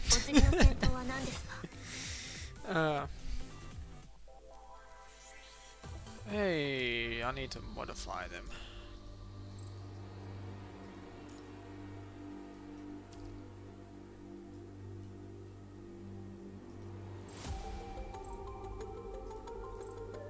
Okay, I can just swap them out. Ooh.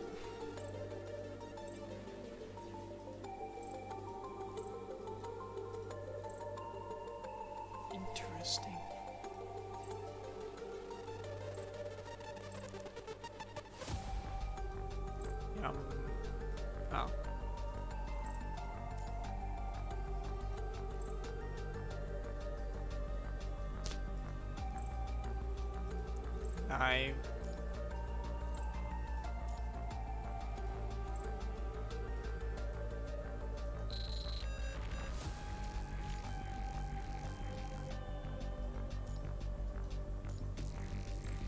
Super.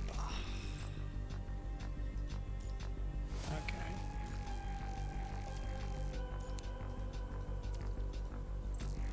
Interesting. Actually, I want to make it a shield bearer. Yeah, let's make this challenging.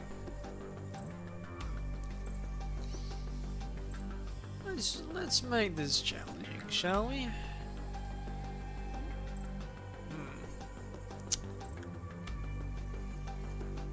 Still not bad. I'm gonna go with the S rank. Bonuses, yeah, damage, bonus, signal. Well, I can use them all.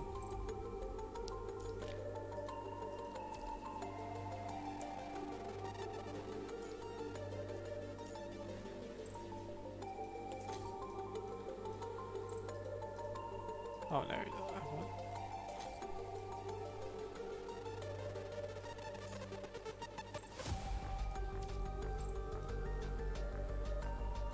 Oh, I mean, I can get all the leads in.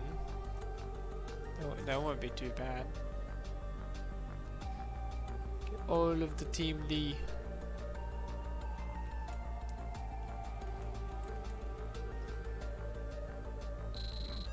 The stream seems to be kind of grayscale.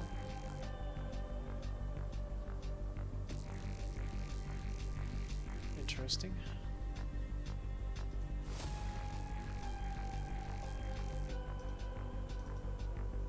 Okay. Never mind then. Now, time for a real challenge. グレンは咲き乱れています。 Let's see if I live or will I die. 私の剣の炎。 Alright, this is gonna be interesting. 私も行きます。出撃します。あなたたちの結末はただ一つです。 Let's go. 諦めた方がグレンは咲き乱れ、私の剣の炎は Ah, グレンで全てを集結させるんです。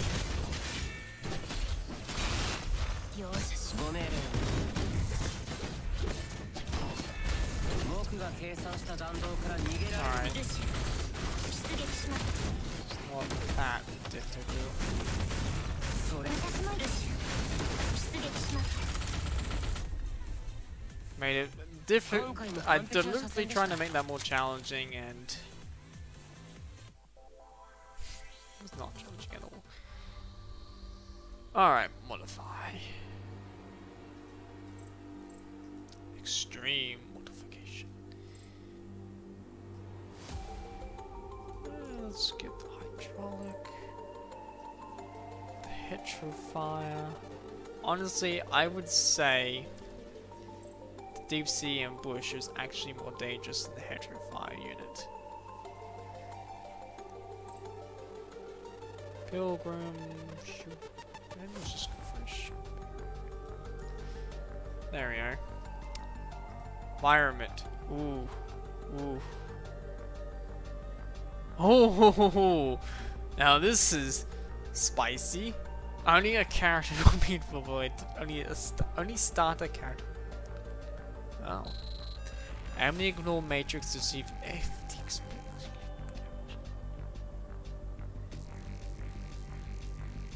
Oh, okay. Only starter character. I wanna try that out.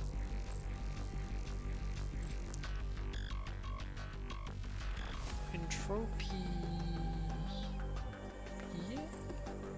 But I'm getting all the bonuses.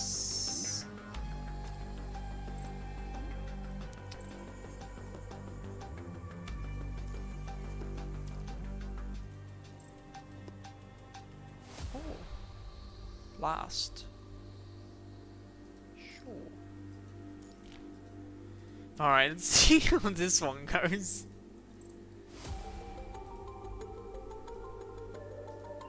Trophy.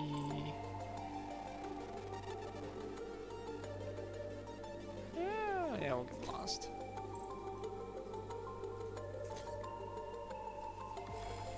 Let's see how this affects, because 僕が計算した弾道から逃げられる者などいません。 let's do this. Alright. Wasted a lot of money. 諦めた方が賢明です。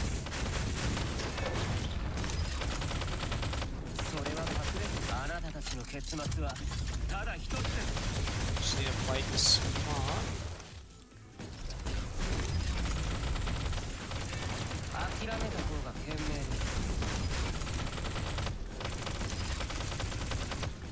諦めた方が賢明です。あなたたちの結末はただ一つです。それは隠れているつもりですか？ Alright. Honestly, I thought I'll be in a worse shape. But all those bonuses just made it easier. 今回も完璧な車線でした。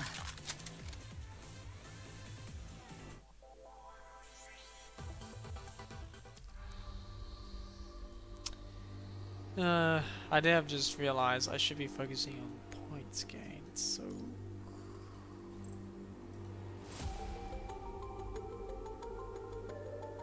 I don't know why I could just detail that.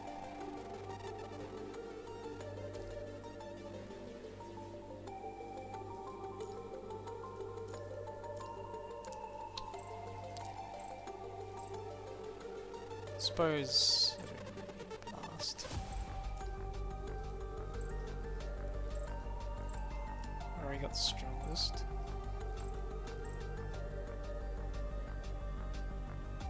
Really, this one doesn't really need.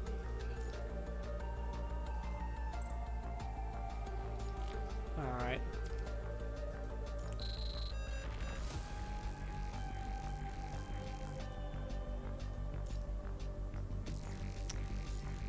Let's modify this one.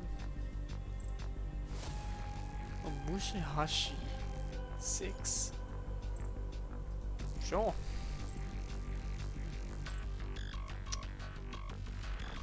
I mean, luminance and Vero could. No, I'll just stick with the fellas. This is all about overall points gained this game mode. So I'll make sure that will happen. I want all those points. The points shall be mine.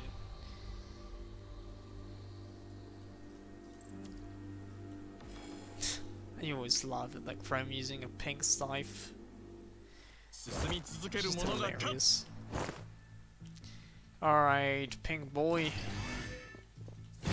Missed. You missed. You had one job and you missed. I am disabled. 目を閉じて安らかに眠れ。もう寝る時間だよ。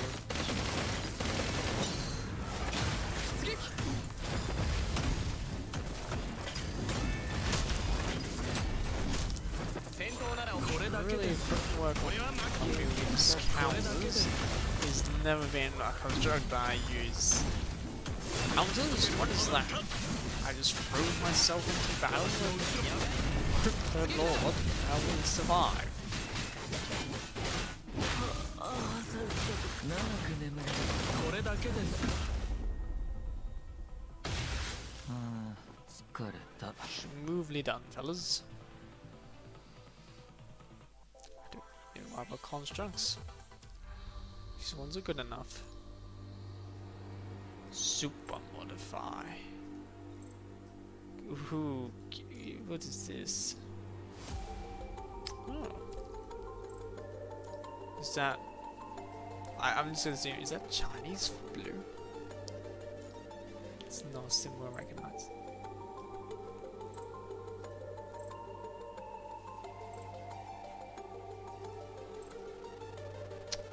Yeah, just bonuses. Later on, I don't need a health bonus. I don't need a dodge bonus. I don't need super armor if I just dodge.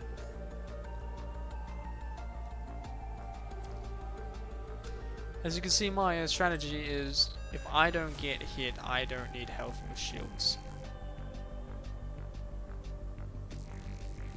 That is my strategy.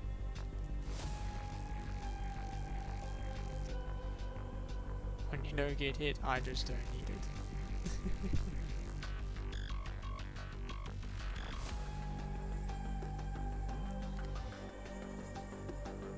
Alright. I think I'll do the rest of these challenges and so yeah, that's it for me streaming today. My voice only had one hell of a workout. Alright, time for a fight. Fight. Fight me. There we are. I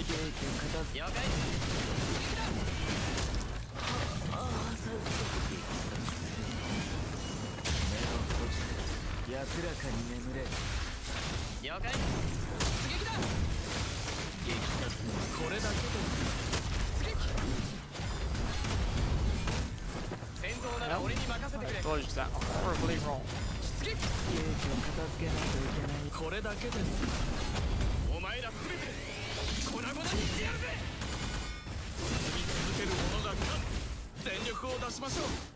Well, just turn around. What are we doing? Anything?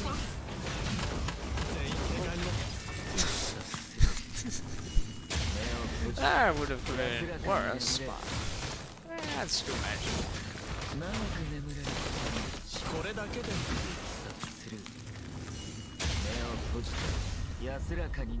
Nice. I'll do the super duper one. Super duper challenge. Give me more challenges. Give me more challenge. Alright, let's have... Oh, gears are interested to fight.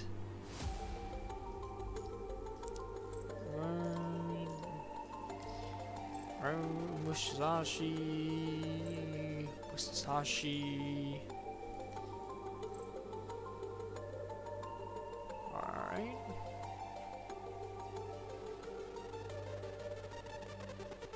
I'll give that a go.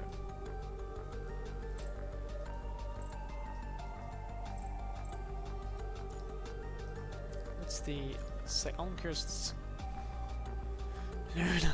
And oh, they're spoiling me with these excellent constructs. But if I want my points, I'm gonna have to go with the boys. Energy surge, signal damage, damage reduction.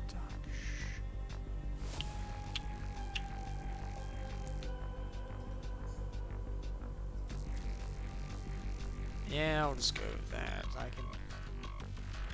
I can do it better later on. So if I do it properly, I should have like about 3,000 points in each coaster. So that would... I mean, there's a lot of cloisters, so... Yeah, I can do it pretty damn high.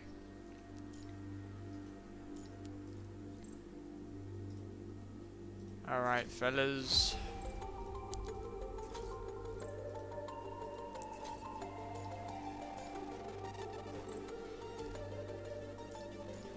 Let's do this.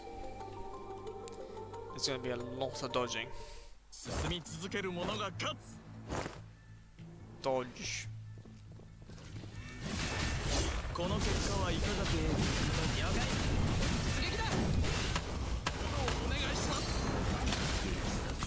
Here we are. Nothing shall make sense.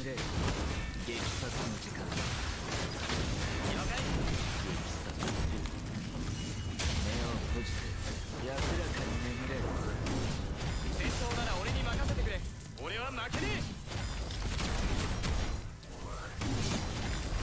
俺は負けねえこれだけですお前ら Here we go. 粉々にしてやるぜ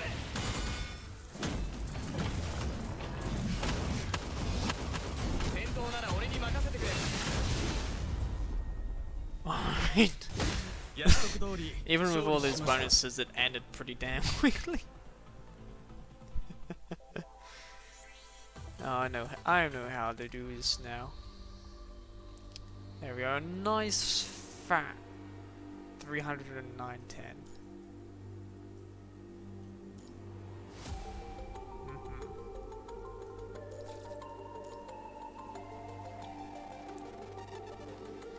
I just need to perfect that one next time. Make it better. Tomorrow, yeah, this is gonna be the stream for today. Even Lucia's telling me I should go and sleep. She knows how long I've been playing.